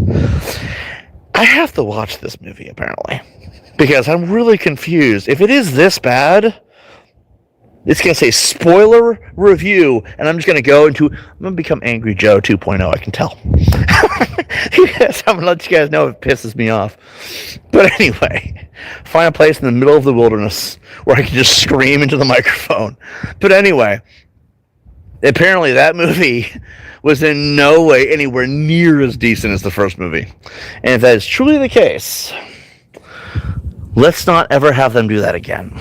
They should go the Clayface route. I haven't seen the Penguin movie or show. I feel like I should, just to see what these things are actually doing and where they're going with it, because I love pop culture. I love video games, comics, books, TV shows, whatever. It's just, I'm hesitant because I grew up on this stuff, you know. It's like, what if it's terrible? And it's that what if that scares the daylights out of me. Are you doing this tomorrow? As we go forward, tomorrow, the next day, etc. Kind of whenever I feel like it. I'm not going to put a schedule on it right now, but that'll be the vibe. Let's see, I think I just finished it. I think it's pretty good. Kickoff in season 3. Oh, yeah? Well, that's good. Can't go wrong with that, I suppose. Let's see. I have to make a list of things I gotta watch, actually, now I think about it. There's so many things. There's so many things that have come out. Anyway, we veered way off topic, didn't we? I'm gonna try to multitask here. Another thing, guys, I'm terrible at multitasking, so just bear in mind on that, okay? Stranger Things. Let's see. I definitely think we should do more PS2 games. I have this interest in doing the Suffering Ties That Bind, The Thing. I don't know. It was insane to me that they did The Thing for the PS2 as a remaster, like, what was it, a year ago? That was insane to me. It was good. That game needed a lift to the present day. It's just weird because I didn't think they'd ever actually do it. I also hope they keep doing that because more PS2 games coming to modern day would be awesome. They should do Terminator Dawn of Fate. I don't know why people gave that game so much crap because that game was really good. They also had the perfect vibe for Terminator games, Terminator movies, whatever. Anything in a Terminator game or movie that has the future war as the primary focus is always going to be OG for me. Christian Bale was in Terminator Salvation. That whole movie was the future wars. I like that movie a lot as a result. I mean, I think they should have done Eddie Furlong as like the main guy because he was old enough at that point to be John Connor in the future. But for some reason, they chose Christian Bale. Why do they keep doing Edward Furlong dirty, by the way? What did Edward Furlong do to the film industry that pissed them off that they wouldn't give him any roles in the franchises he would be best for? But anyway, yeah, Dawn of Fate was a PS2 game from God way back when, and it was actually like one of the best depictions of the future war. They had a Terminator Salvation game as well for PS3, but I don't remember any part of it. Like I just know it was there. Probably it wasn't really looked at a whole lot. Let's see, what is this going on?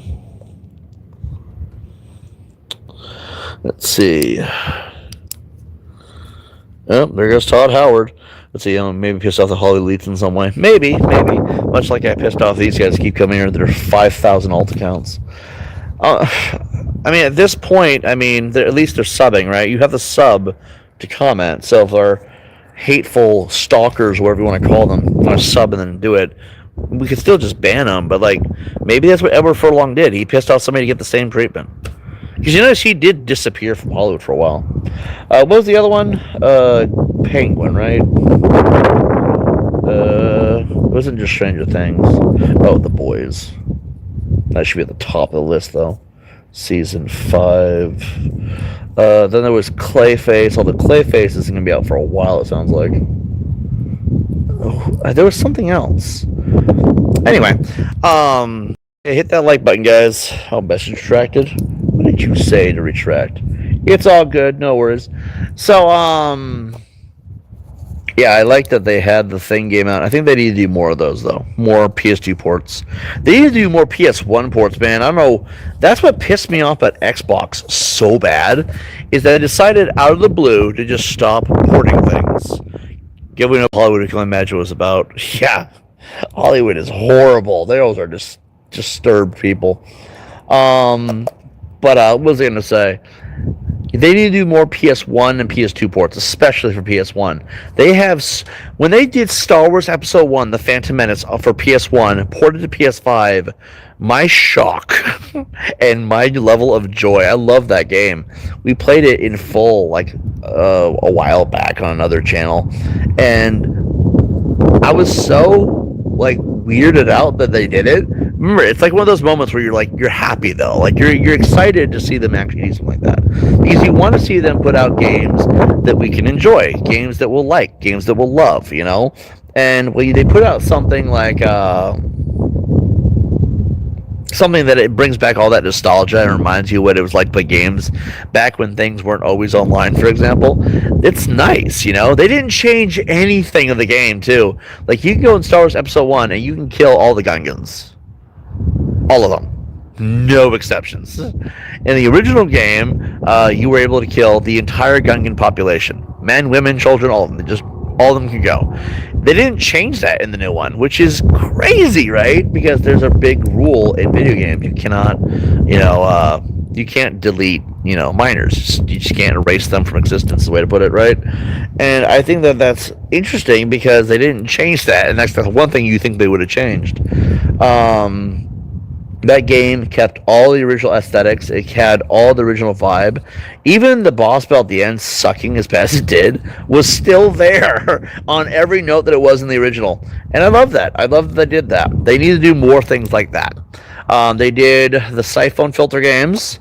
I personally liked the Omega Strain. It's a PS2 game, but still, right? And that's the only game they don't have. That's the one that I want to play. I'll be doing that for the channel at some point, guaranteed. But I've noticed that they have all these really good franchises that they're looking at and then porting over. They finally did, and I could not believe it, by the way. They did Resident Evil 2 Director Cut, and they did Resident Evil 3 Nemesis, which is like the ballsiest one, because Resident Evil 3 is like the rarest game to find on PS1, and then they put it out there for you to play it on PS5 now, which is unheard of, okay? But remember, people kept saying about the Resident Evil 3 remake. By the way, I'll be putting Resident Evil 1 HD remaster, as well as 2, 3, and 4 remake on this channel as uploads from another place as well. Start moving them all over here. But people said Resident Evil 3 was too short. They cut out almost all the original content. How many subs do you have? It should say on my main channel, or not my main channel, my the homepage of this channel.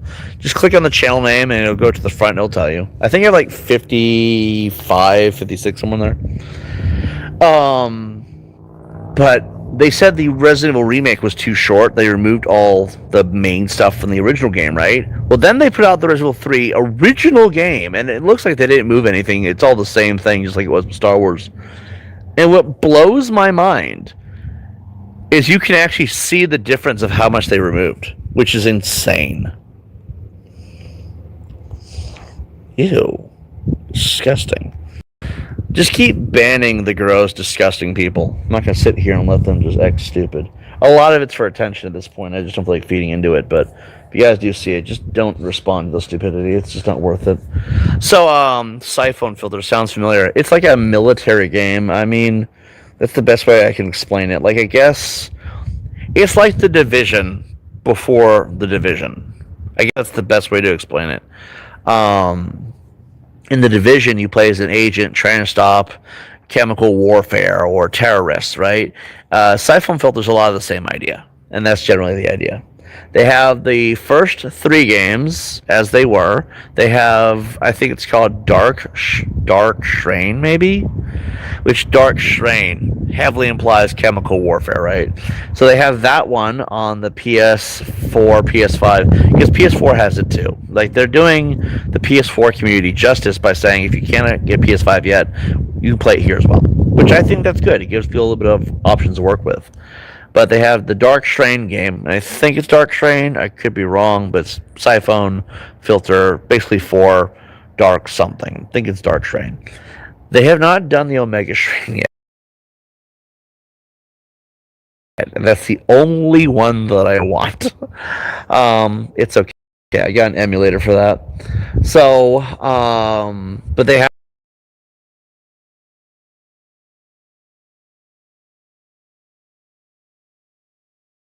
those games. They have all of the Resident Evils from the original trilogy, which is good because they got 1, and the 1 is Director's Cut. They got 2, and I'm pretty sure that's Director's Cut, and they got 3 Nemesis, which again blows my mind that they did that.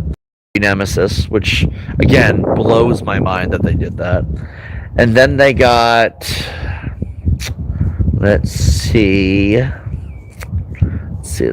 else do they have? They got Star Wars Episode 1, The Phantom Menace. Oh yeah, Jedi Power Battles finally came to modern day consoles. That wasn't a port from PS1. That was like a full remaster kind of thing going on. Which, again, we gotta play that game at some point. You know what I mean? Let's see. Oh, wow. Well, I like how they're getting so upset. We have a whole other channel for drama. If you guys want to be dramatic, go over there. By the way, thanks for the sub. Just so it's said, there's no drama allowed on this channel. If people want to come in here and start drama, start fibbing, start looking for ways to create nasty situations, any threats of any kind, etc., we don't allow that here. There's a whole other channel if you want to act like a douchebag. And we'll expose you over there if you want, but not here. And the rule is, if you get banned because you can't behave like an adult on YouTube, you will never be unbanned. That is a for life ban. So do yourself and me a favor. If you don't like me, do not contribute to my growth by subbing. And number 2, take it over there, because when you're banned for good. It's the only time I need to say it. Because I said it once, not saying it again. Anyway, what What else do they have though on PS1 ports? They have a bunch of them that they've been doing. There's the Jack and Daxter series, which I've never been really too big on that. I know they did Croc 2, which is crazy. That game, you realize how old that game is? It's like, damn. I know they have a Croc 1 somewhere too. I think they've been discussing doing that as a remaster. But I don't know if they're really going to, because that's really old. I've also heard rumors in the pipeline about Fault 3 remastered and Fault New Vegas remastered.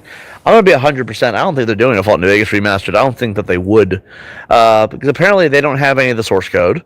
Also, Bethesda, if you look at how Bethesda operates, I don't think they like New Vegas. Because New Vegas is made by Obsidian. Also, I think Obsidian would be the guys to do it, right? But they hate Obsidian for doing so well on New Vegas. You could tell by how they treat the New Vegas brand. I think Fault 3 would be the most likely, if they were going to at all. Also, when you look at that leak they had for that E3 report, which was leaked to the federal documents, because I guess, from what I understand, don't quote me on this, okay? I could be wrong. But apparently there was something having to do with the acquisition of Microsoft and Bethesda when they were buying out Activision for Call of Duty and Bethesda for everything that they have, pretty much, etc. When they were doing that, there was this legal document that got leaked because they were doing this whole thing in court to explain their stance, I guess, or whatever. And when they leaked it, you had Oblivion remastered, which was wild because then that actually ended up happening.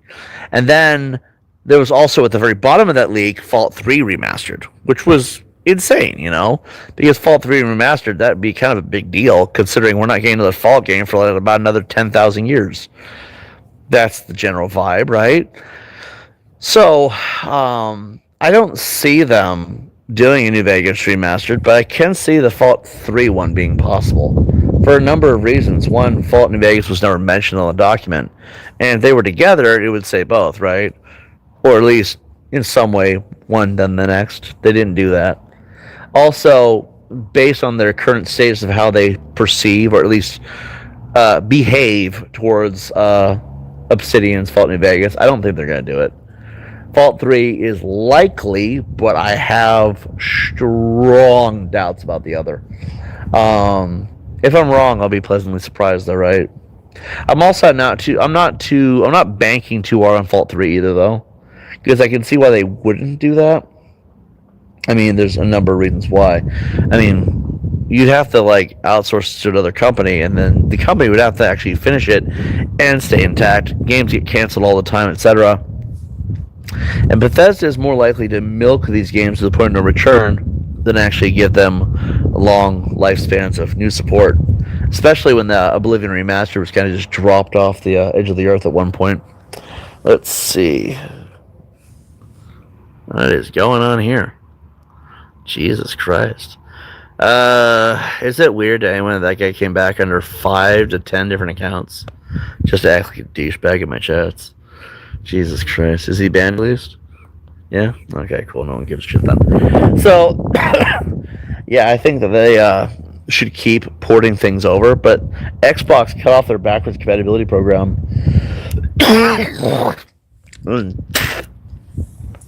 Gross. And that was one of the worst decisions I think they ever made. I don't know. Maybe they'll kickstart it and redo it again, or bring it back to life or something.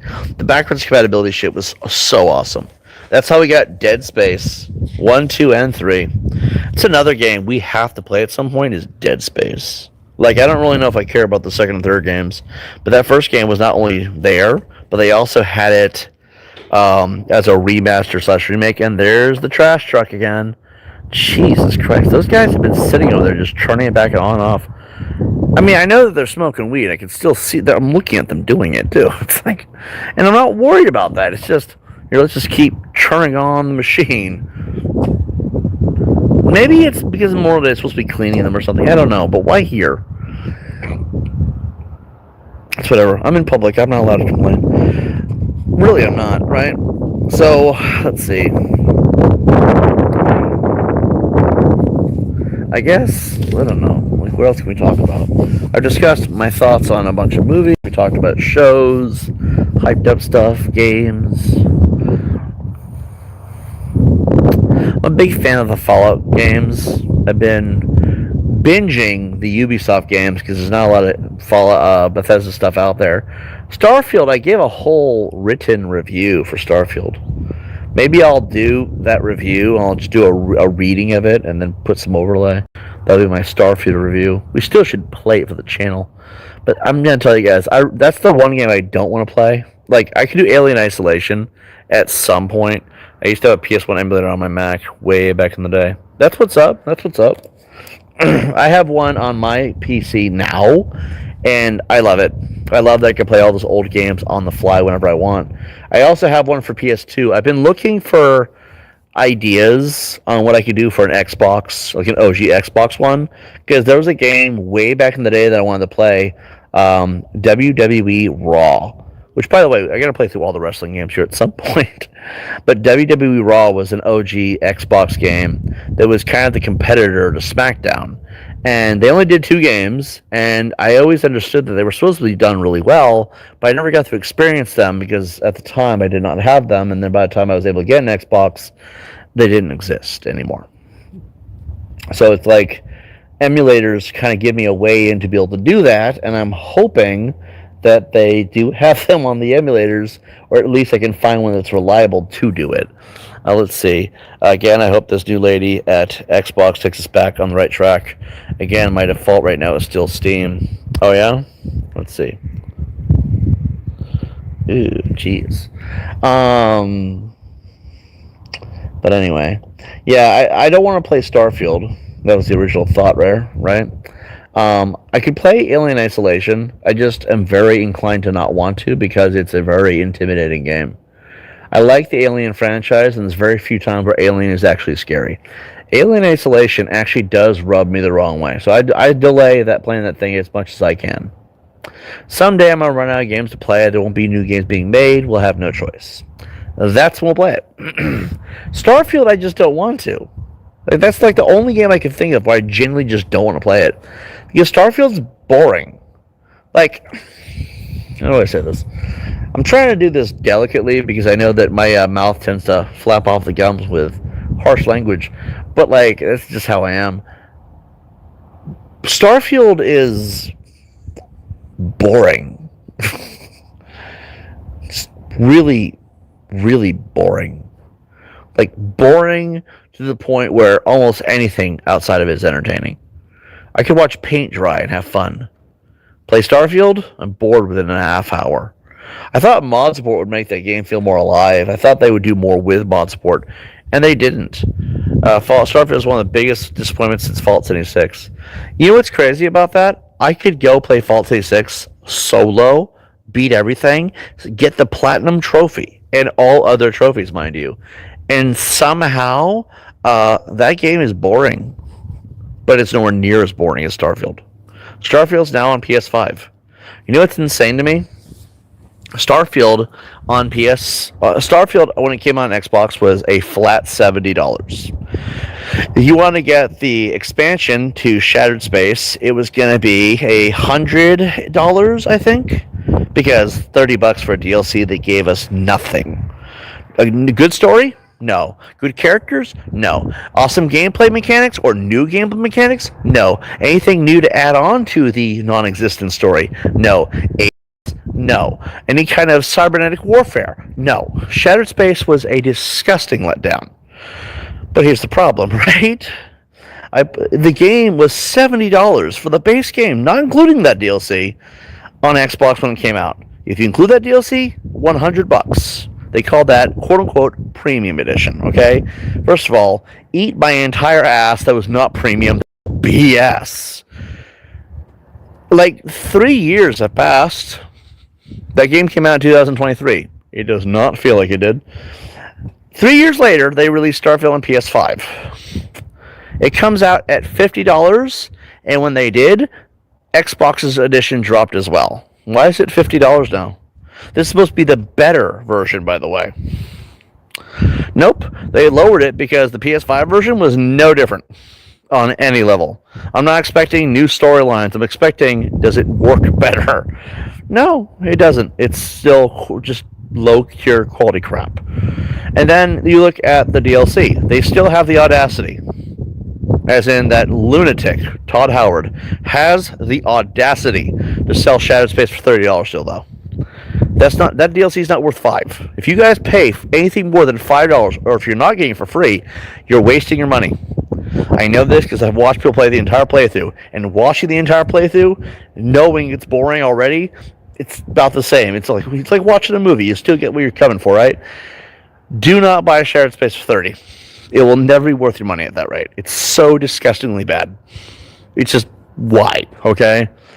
I think the base game should not be more than $30. I think the DLCs, no matter which ones they are, should be more than $5 or $10. I also think paid mods need to go. Delete, get rid of it. Paid mods should not be allowed to exist because it just monetizes something that was never monetized before, and it turns a healthy community into a greed hill. That's all it is. And we're dying on a hill of greed for mod support now. It's no longer mod support. Now it's mini DLCs sold by the community instead of us making things that are actually good. There's no effort anymore.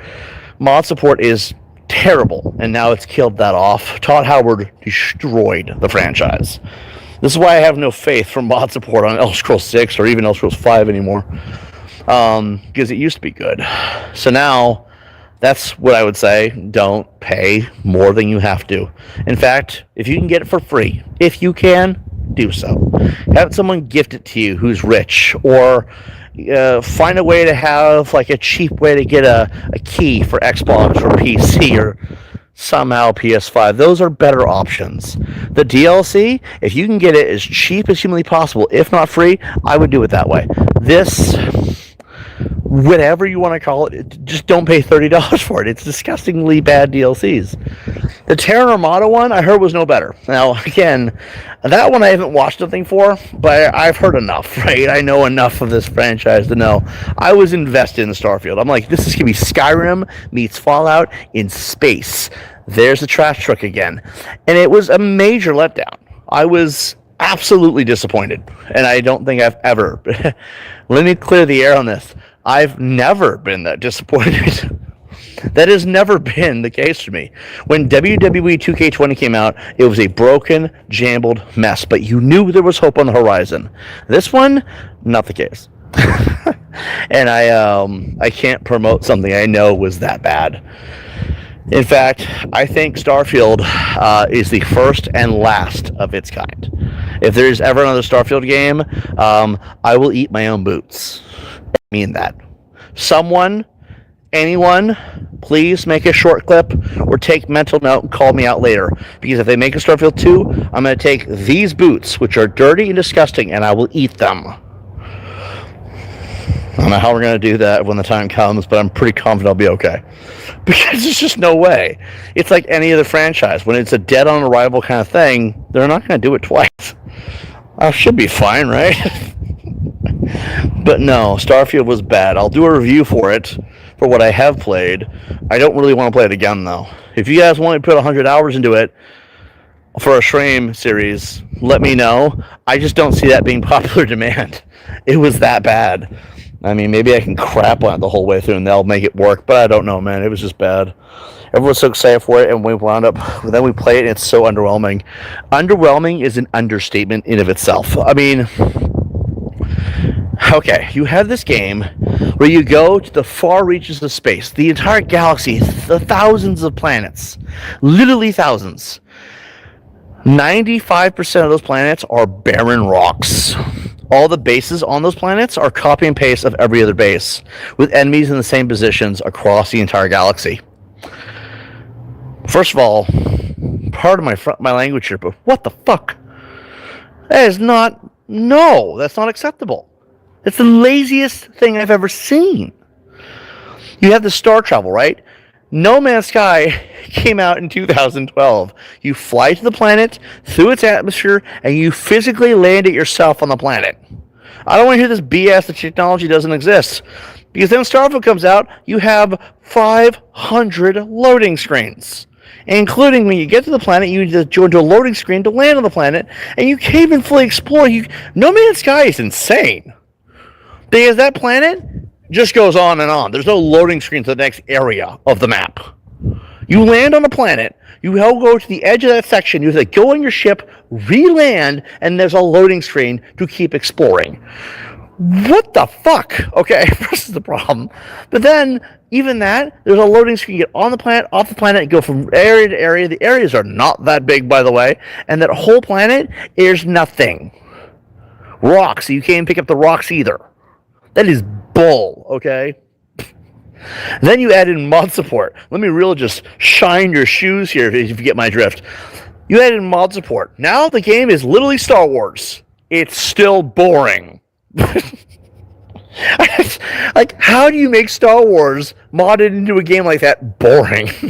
This is the closest we'd ever get to a Star Wars open world game. Then here comes Outlaws. We got you, bro. The reason why Outer Worlds did slightly better is because they at least made it somewhat appealing. And they also had the appeal of Fallout New Vegas being their shining shoe to deliver on. Starfield doesn't have that. So you have mod support. They could have put the xenomorph in the game. You know all the terramorphs? They could have put over a xenomorph skin and had aliens in the game from the movies. They could have had every alien from every franchise of aliens ever, and somehow successfully combined it to be the super movie pop culture alien horror sci-fi movie game, right? With mods, obviously. They didn't do that either, because mod support just gave up.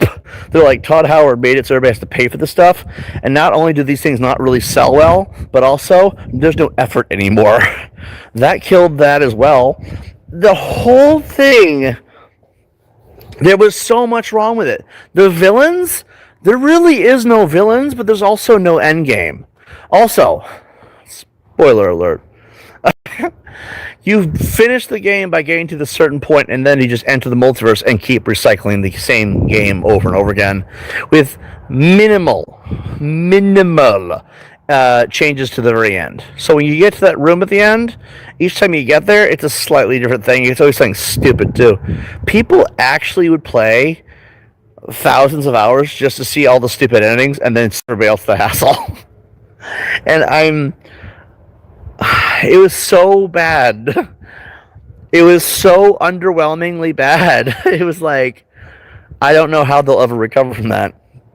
And then Oblivion Remastered came out. They abandoned the game within 6 months. There's been like 2 updates, that's it. And the game needs so much work, which is weird because it's a remaster. It's always supposed to be better. It's not.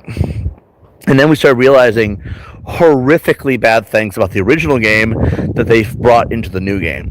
For example, the longer you play without closing the game, the longer you play without loading into another screen, the more it breaks.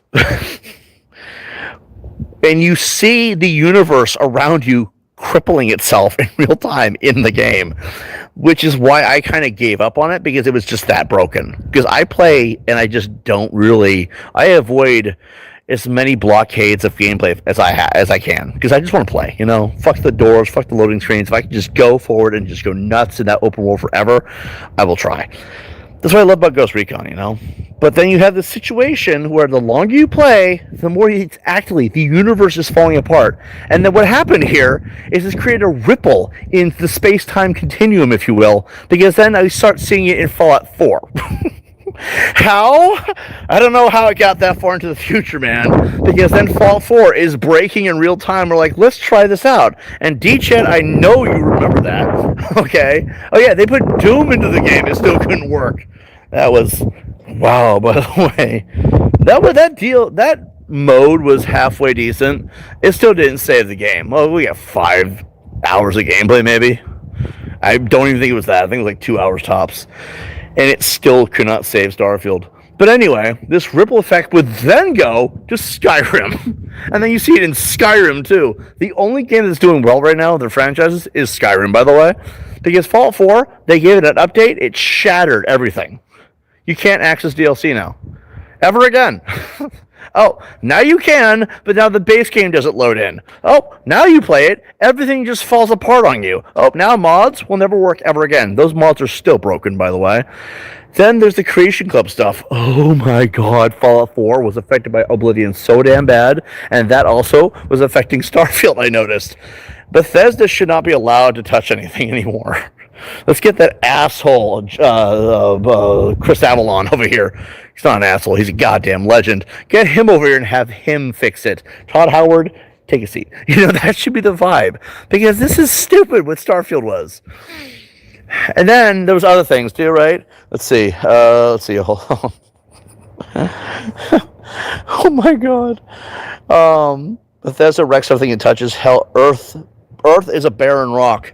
Oh yeah, on top of that all, you would think that far in the future you'd like to say, hey, look, it's Earth. They went the environmentalist route. Look, if you want to add in real world politics, I can't stop a company from doing that, but I fucking hate when they do, because I don't want to hear about the real world.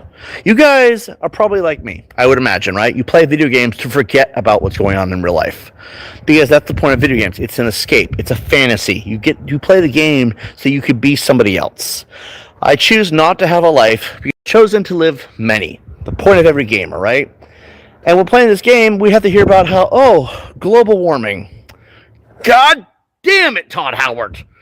And it's true. Like, I get it. He's a Democrat. I don't care about that stuff. It's just you put this into a game, and now, Earth died of global warming because of fossil fuels in the air, and now the whole planet is under sand. First of all, my ass. Okay. Second of all, I would love to have seen, my home in the future via the game. There are mods that exist. This is the only saving grace for Earth in the game, right?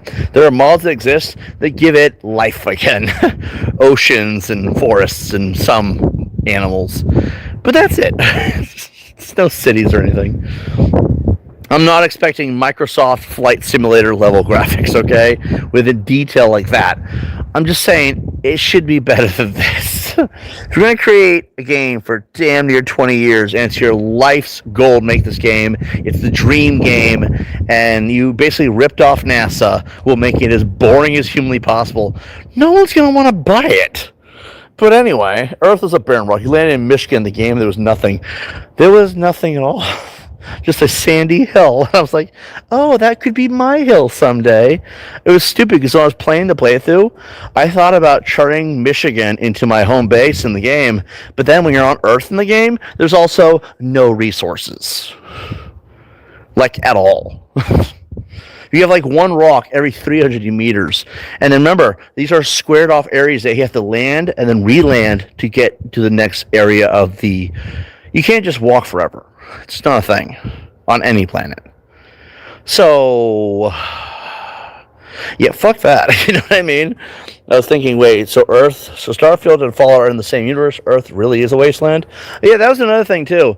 Starfield is supposed to set up the canon that that Fallout and Elder Scrolls are the same franchise. And then Starfield connects them somehow.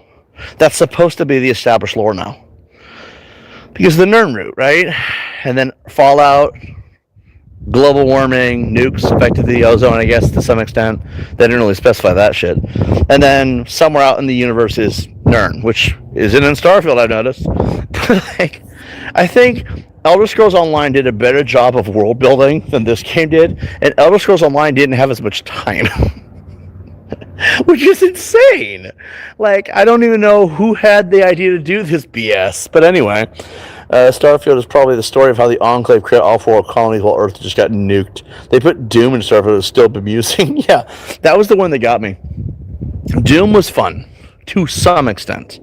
I mean, it was cheesy. It was dumb. There was no gore. Oh, yeah, by the way, Fallout has always had gore. It's always been a hyper-violent game. Skyrim...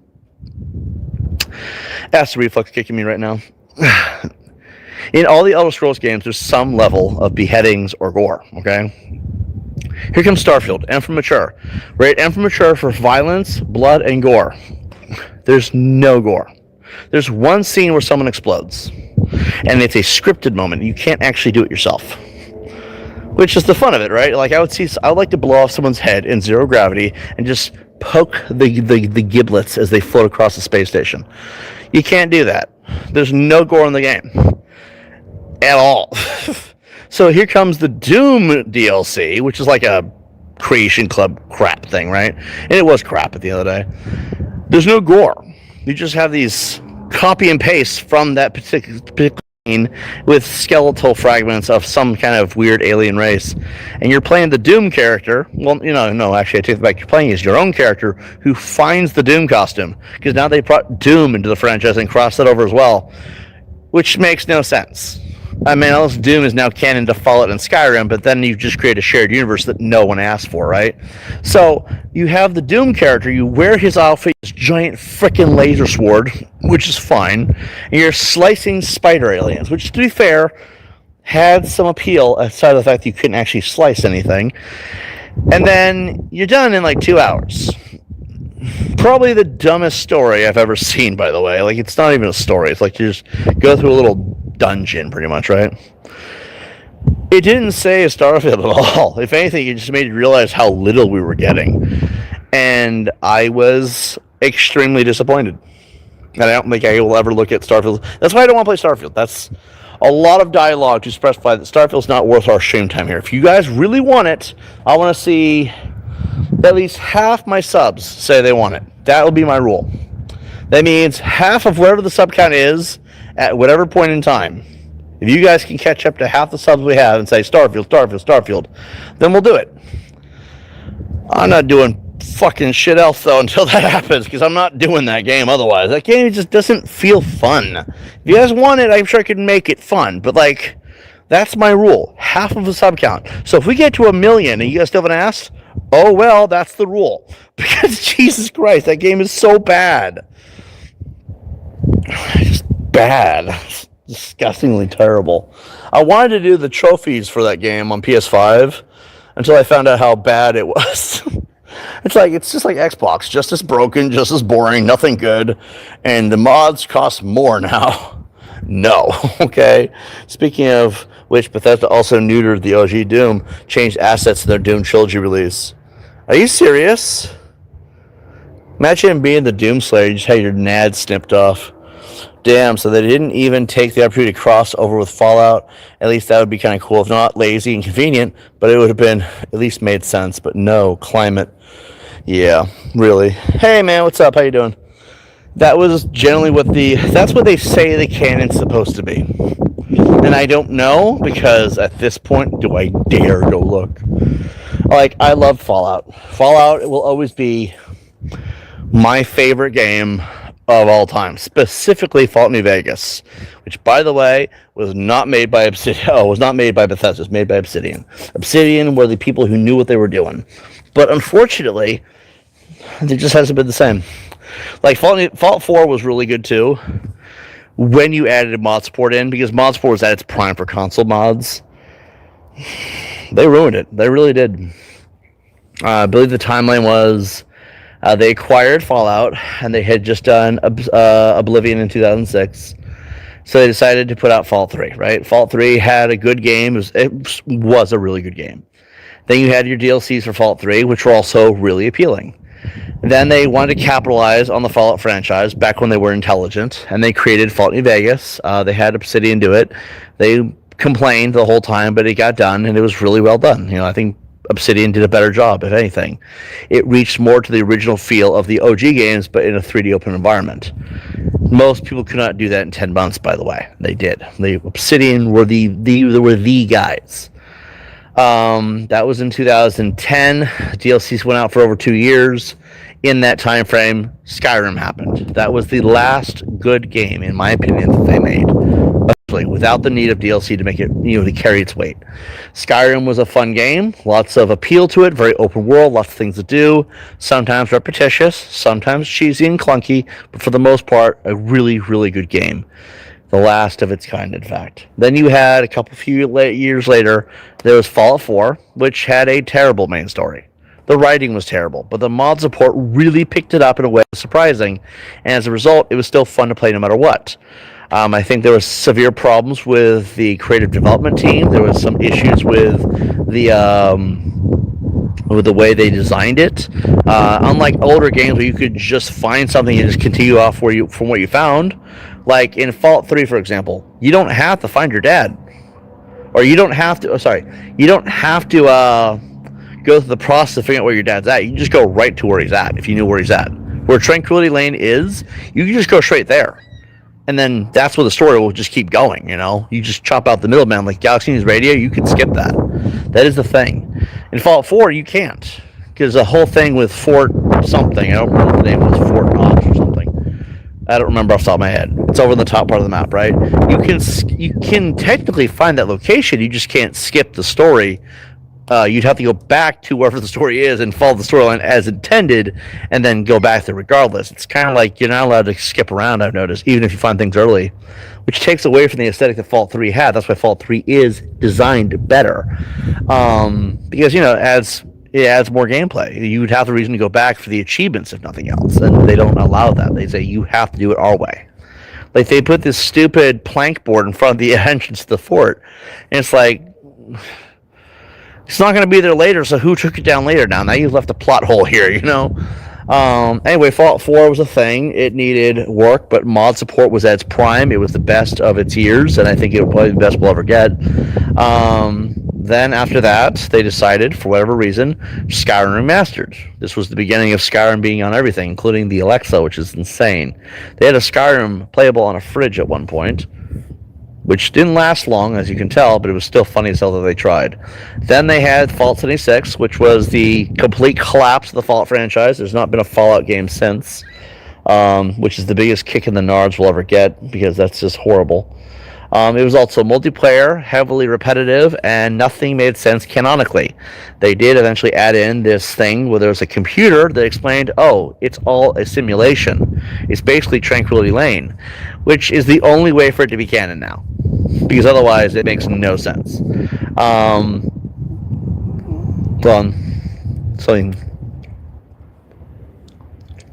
What in the hell?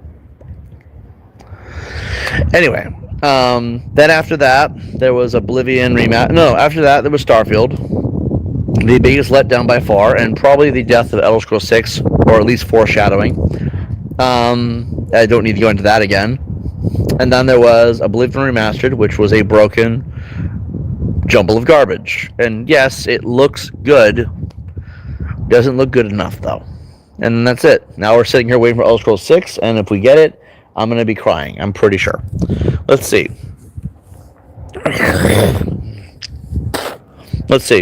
They even got rid of the red crosses on the med packs, and I won't even go into the details about the secret Wolfenstein levels in Doom 2. The Bethesda release of that sucked. I think I kind of want to know now, because I'm a big Wolfenstein guy. There's only like 4 games. Youngbloods was alright. Just aight. It wasn't bad like everybody said, but it was not good either. It was like, it's aight, The New Order, awesome. The Old Blood, that was good. I never played 2, but I know enough of it to say it looks like it's really good. The older games for Doom, I know it had secret levels where you could go and be a part of the Wolfenstein thing, because Wolfenstein came from that era. And if they mess that up, I'm going to be a little bit pissed. It was the Doom's BFG edition, which had all 3 of the original games in one. That's beyond lazy writing. I want to know more about Doom 3. What did they do? I hope they didn't fuck it up, man. We have to play these games at some point. Brace me for impact, Anyway. Crack open a cola here. No, I don't really like what Bethesda has been doing the last couple of years, because now we're supposed to sit here and be like, oh yeah, Elder Scrolls 6 is like the most anticipated game they'll ever make. Not anymore, by the way. It's kind of, the hype died, I noticed a while ago. And then Fallout 5, or whatever the next one is, because I can't say Fallout 5 with a straight face, that's like 10 to 15 years out. They got rid of some of the iconography of the Wolfenstein levels. It's weird they have games about Nazis, but they have to censor that they're Nazis. And I'm assuming that's what you mean.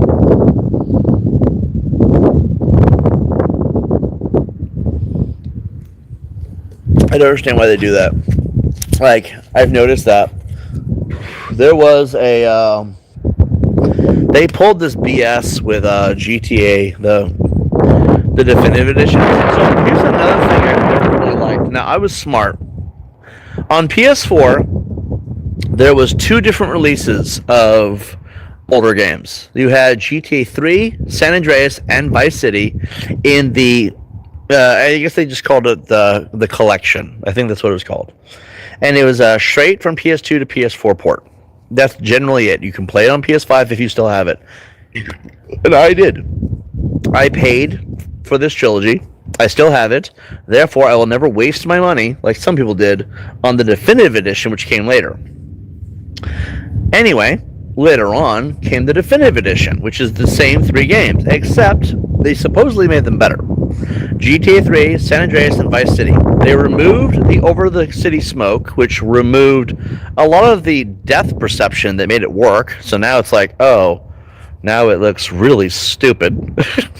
Then they censored some things that had no reason to censor. One of which was the Confederate flag on one guy's hat. And I question that so heavily because, A, if you want people to dislike a character based on a decision, right? And remember, the Confederate flag, much like the Nazi logo, were seen as symbols of somebody who's not a good person. You usually add them to people that you don't want people to like. And if that makes them unlikable, you should leave it, you know? Because it does work. It does build the aesthetic. There we go. Well, chip him out for some reason. When you see a guy who is a Nazi, do you think, that's an amazing guy, I'm so glad he does what he does? Or do you think, oh, that guy's a scumbag? Most people would think, oh, that guy's scum. Because racism's not okay. It's just a weak mindset built by a-holes in the world, you know? And Nazis were kind of known for being racist punks. So you have this guy who's a Nazi with a Nazi logo and stuff. Remove the Nazi logo, it's just a green uniform. Now we don't know, is he Russian? Is it just like is he a general for something? We don't know anymore. Sometimes the logos help. And I noticed that they've been doing that over the last few years, is they want us to hate these things, but they're also removing those said things. That is political BS and garbage, by the way. It doesn't make any sense. I know that socialism is a democratic construct. It's not a bad thing. And nationalism is just another way of saying patriot. That being said, the Nazis were assholes. That's all there is to it. And then the swastika was their thing. So we don't want people to like them. Why not keep it? So they start censoring this stuff for reasons that doesn't make sense. And it's almost like the gaming industry has become really soft over the last 10, 15 years. But the Confederate hat logo being removed, I'm assuming this was a thing in Wolfenstein as well. It doesn't make a lot of actual logical sense. I mean, Nazis are bad guys. Confederates were also bad guys by our current day knowledge. And until you give us actual knowledge, visual, textbook, whatever, documentation to prove they weren't, we have to assume that they were. You know, I'm not going to sit here and give a history lesson. There's other channels that do it better than I ever could. Reality is, censoring that doesn't make any sense when the characters who wear them are assholes. It's like, don't you want to fill the fucking vibe? Anyway, in the ending lineup where you get to shoot all the different types of monsters, the SS doesn't show up. Actually, now that I think about it, they don't have any SS on the wolf levels either. They're just demons. And hit that like button, guys. So, yeah, that irritates me. Because Nazis are the central villains of a lot of these games. That's why I like Sniper Elite. Sniper Elite kept it in. Sniper Elite's like, fuck all you guys. And they just kept doing it. In fact, well, Sniper Elite was smart about it. They at least kept the alternative logos as an option. But when you look at Sniper Elite, all of it's still there. They didn't remove or censor anything from any part of the franchise. Because Sniper Elite is unapologetic. It's a very gruesome, very violent, very in-depth sniper-based shooter game. Open world for the most part. You get different maps. I think Sniper Elite is so much like Hitman all the right ways. But when you have these different aesthetics and these different things that make these games special, you realize the best games are the ones that don't hold your hand and kiss your ass. Those are the best franchises I've noticed. Bethesda fell from grace because they wanted to pander to everybody else. But Sniper Elite, it's something that I loved. Sniper Elite Resistance. It was such a fun game. You have challenges, you have unlocks, you earn medals. There's obviously the trophy and achievement system. You can customize your weapons. If you unlock certain things, you can customize your character, which is even cool. I mean, it's limited, but it's still there, you know? You have so many different ways you can play. You're killing the bad guys, obviously, and that's always a fun thing to do. You get to live out the fantasy of fucking up the Nazis, right? And it's like one of those games that really does shine, is what it is. I think those are the games that will always be the best. Which brings us to the discussion of Hitman. But before we go, hope that I don't fall here and role-playing while listening to you. That's what's up, that's what's up. Throughout the rest of the games, they get rid of the red crosses and the mad packs and just put these awkward pill symbols. Yeah, that's an unnecessary change. So with Hitman is like I have top 3 games of all time. I have not worked my top 5 list yet, okay? Because that's so many I've been experiencing. Number 1 of all time, Fallout New Vegas. You get the most player freedom, the most player choice. You can be anyone you want to be. There's so many different ways to play. The game is so open-ended. You can kill everyone in the game and still win. And it's the absolute definition of what an RPG should be. And it is sad to me that no other game ever in the history of games has ever come that close to being that open-ended as an RPG. At least following that game, right? Before that, who knows? I've never played Pillars Fraternity. I've never played the OG Fall games. I've wanted to. I've tried. Never really got into them. I know that there's other games out there that could potentially meet that same vibe and bill, but there is nothing that ever came close to following Fallout New Vegas on any level. It's the most open-ended, most player choice friendly, most freedom living game I've ever seen. Just be whoever you want to be and play how you want, and you find an outcome, and it's awesome. You know, you can be the villain, you can be the punk, you can be the smooth talker, you can be the pacifist. It doesn't matter. It's a perfect game in that right. Second favorite game of all time is Ghost Recon Wildlands. Love that game. I could always do another playthrough. It's always a game that hits me the right way. And it never gets old for me for some reason. In fact, there's a mod now out for first person. I might do it all in first person at some point. Because why not? I got a PC. And then my third favorite game of all time is Hitman, World of Assassination, which also has a first person option. It's called VR. God tier, okay?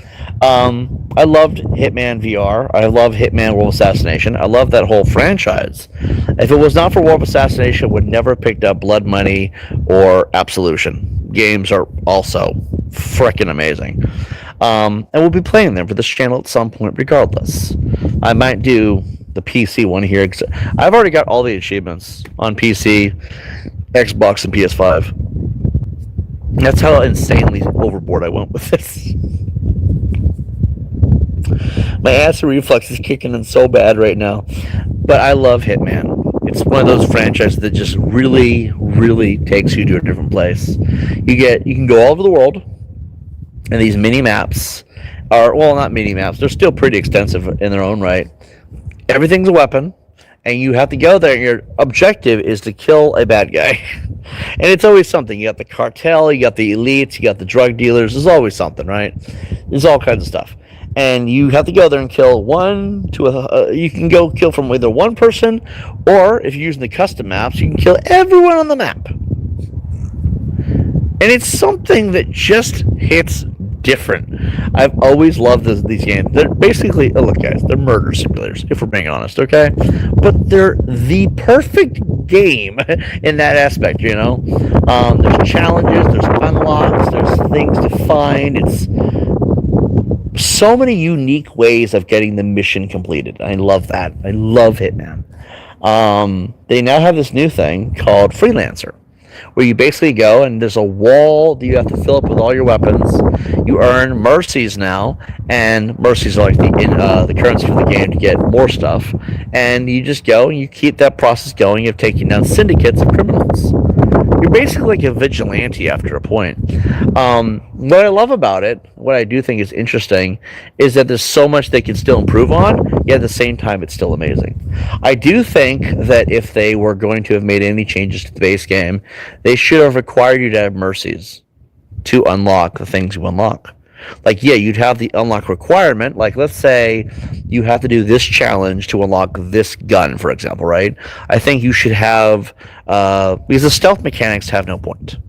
I mean, you can do them, and sure, maybe your score goes up and maybe go up quicker, but wouldn't it be cool if you had, like, currency you could earn, like, mercies, for example, right?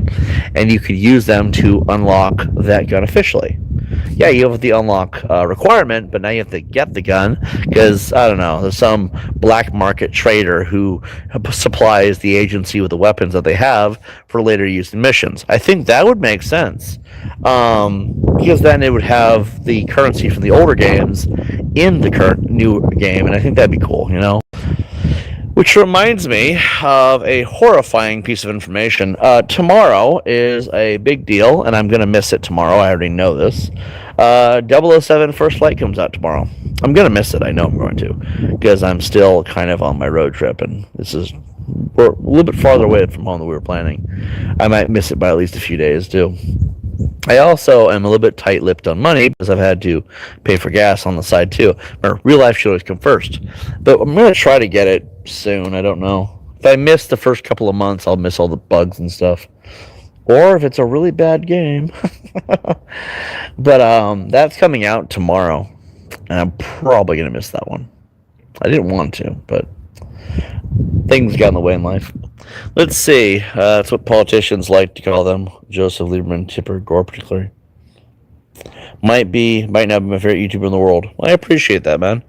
D-Chat says, I remember they brought a light gun into a hearing on video game violence, and Lieberman they're saying, look, that's an assault weapon. That looks like an assault weapon. A light gun, isn't that the ones that are like laser for the purpose of, what's it called? PS3 did this a lot, where they had like these guns that you would aim at the screen, and it's like House of the Dead did this. House of the Dead had the guns, they aim at the screen, and it's like the simulation of shooting the enemies on screen without actually having to shoot anything. See, this is why Hitman PSVR 2 was amazing. Playing Hitman in VR was like playing Call of Duty, but on an open map, and you're just unloading into the bad guys. It was a perfect game. Like, I really do have... Okay, so right now, here's my general plan. Right now, I'm kind of between houses, okay? I'm between living situations. Again, I've specified in the past, I had a landlord who was scum. He did not want to meet his legal obligations and decided to just yeet me out instead. I've had to struggle. I've been staying with a friend. And right now, we're on the road to get me my own place, which is about 2 or 3 weeks out, maybe-ish, okay? My plan is that once we get into that situation, my budget, which should be more than open to being used towards the things I want to do, because those legal requirements, those obligations, whatever you want to call them, are not going to be as strenuous, I know that I have to pay for my bills, I have to pay for survival needs, food, whatever. Right now, times are tough. When that comes, I will have enough things going towards where they need to, but I'll have a budget that I'll know what I'm going to be able to do with it, right? That's what I'm getting my VR 2 set up. That's what I'm getting the Nintendo Switch thing. That's what I'm getting a few other things. I don't know if I'm getting a Steam Deck. That feels like that might be a waste of my time, actually, because I already got a PC. But at that time, that's when I want to start playing the VR on Hitman again, because that was such a fun game. And now VR for Hitman is available in Freelancer as well, which means now I can actually do that, and then we can just play endlessly. That's kind of my plan. But I can't do that right now, obviously. Like right now, I was going to get First Light, but real life got in the way. Although, to be fair, it's not really a loss, because when these games come out, there's always those day one patches that are annoying to deal with. So I'm going to get that later on, too, because I'm still going to want to play that, But we should be... The plan right now is we're heading back to Lady Friend's house. We're just kind of stopping in places along the way. So, once we get back to... home location, I suppose the way to put it, then I'm probably going to be just focusing on stuff, which I hear should be soon. We're about a day or two, maybe. I don't really know. From being back in her hometown, I suppose the way to put it. It's not really her hometown. It's where her home is. Never understood that concept. That home is where you lived, not where you were from. But anyway, that's the general plan. And yeah, should be fun. But yeah, Hitman's an awesome game. Like, one of the best. Let's see. Let's see. BRB? No worries, man. I got you covered. I can handle it. How long have we been streaming for? Oh, God. We've been streaming for a minute. All right, well, here is the dealio. I didn't realize it's been 2.5 hours, and I like to keep these things to a certain time frame. The way my streams will work is I want to keep them to about an hour and a half, no more than 2.5 hours, I would imagine. So what we're going to do is I'm going to call it here, guys, and then up until the point where I can start dropping games again as my main focus of content, at that point we'll be doing these. We'll just do these up until that point. These will be called the Get the Know Me / introductory streams. I still gotta do a couple other things as well. I will likely start porting over my. I see. That's the other thing too. I don't know if I mentioned this, but if you didn't, let's do it now and get out of the way, right? So I have a bunch of old Let's Plays, just a bunch, right? Some of them are tainted by internet drama and people being clowns. I'm gonna be upfront. Last 4 years, I've been dealing with vile people, and a lot of my content was just derailed by a lot of that. Okay, so when that is a thing, I'd rather not have that in place where I want there to be chill vibes. I'm gonna go through all my gameplay content from my other places where I have it. I'm gonna upload it here if it's not affected by that. Let's put it that way. I'll be removing some of the obnoxiousness of people, I suppose, is the way to put it. And then once it's here, it'll be there. Okay. I'm uploading Spider-Man for the PS1, Spider-Man 2 for the PS5, Resident Evil 2, 3, and 4 remake, and Resident Evil HD remaster to this channel starting next week. So that's what you guys have coming as far as uploads. When we start streaming here, I don't know what I'm going to play. Right now, I'm just kind of ballparking what I want to start with. But remember, if people have suggestions, let me know. We'll start there, okay? Right now, my budget is a little bit stupid. But if we can afford it, we will, okay? That's generally my plan. And we'll probably start streaming games. We could probably start as early as tonight. Depends on what's really going on. Depends on what I'm working with. It also depends on what I want to do. But just a little FYI, I stream every day. I upload every day. Just because, why not, you know? Some days we'll have more streams than uploads. Some days we'll have more uploads than streams. If I don't stream, you'll have the uploads. That's generally the plan. Anyway, those games are coming next week. They will be pre-made. They're streamed somewhere else. I have another channel where I've dealt with vile people. If you're not here to hear about drama, or if you're here and you're expecting drama and negativity, go over there. I'm not going to tell you where it is. You will find it, I'm sure. It's pretty much out in the open at that point. But over here, I just want to have good vibes. I want to have chill vibes. Try to have some fun and get away from the negative spot. Everyone deserves a vacation, you know? And no, I'm not sorry for any of it. If you need an explanation for something, go over there. That's just the rule.